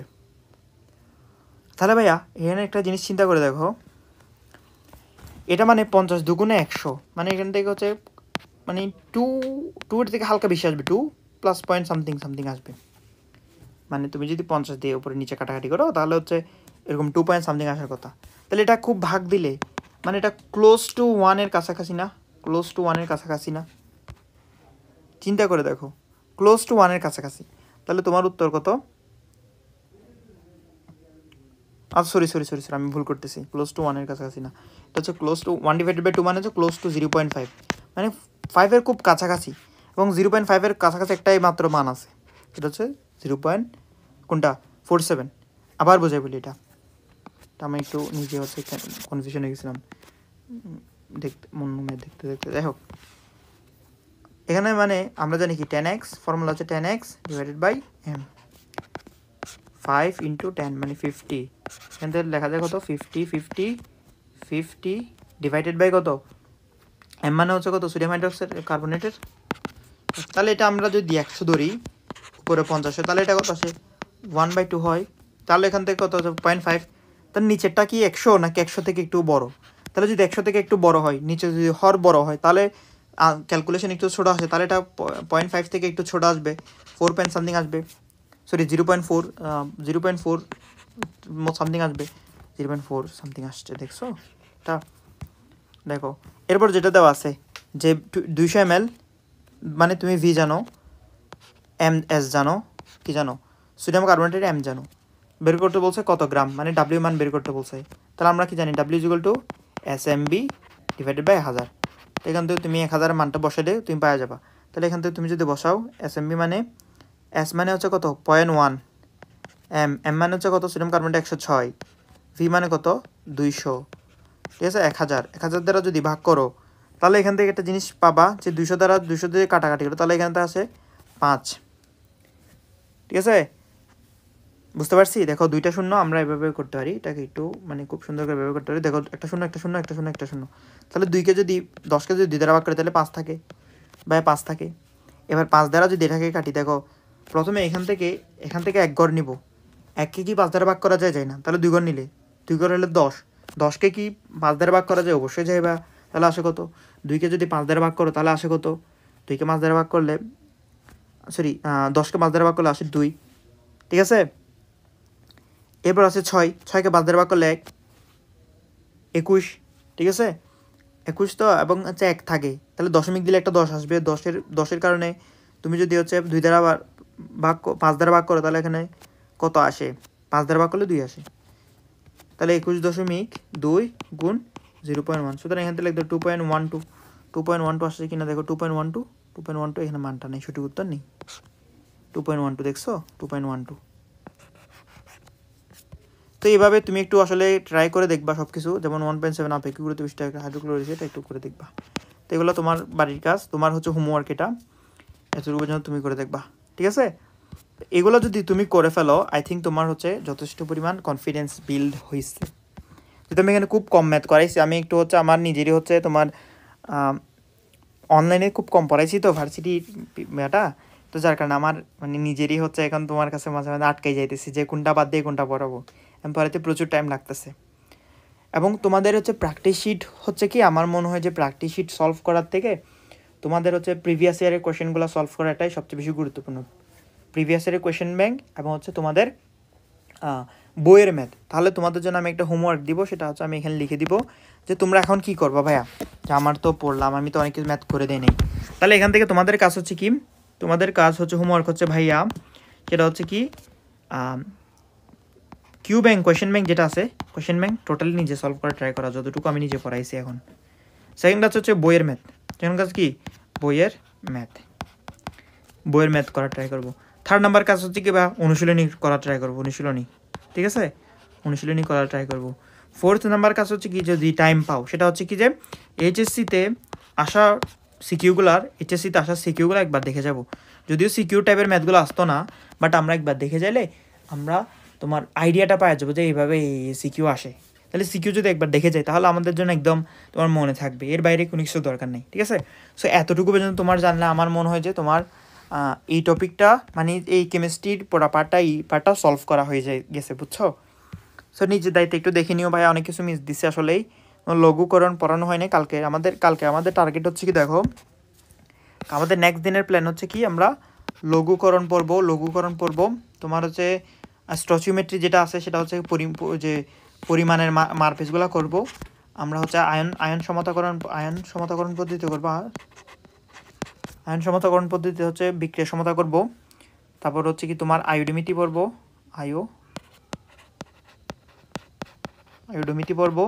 আয়োডোমিটি যেগুলো আছে ট্রাইট্রেশন পড়বো, ট্রাইট্রেশন যদি অনেক বিষয় যেতেছে দেখা যাক, আর হচ্ছে বিয়ার ল্যাম্বার্টের সূত্র, এটা হচ্ছে পরের পার্ট দেখা যাবে, কালকে হোক বা 2 দিনের মধ্যে শেষ যাবে আই থিঙ্ক, ঠিক আছে? তো সবার জন্য শুভকামনা, পড়াশোনা করো, আসসালামু আলাইকুম সবাইকে। আচ্ছা, কোনো কিছু না বুঝলে কিন্তু ভাইয়াকে জানিও কমেন্টে, ঠিক আছে?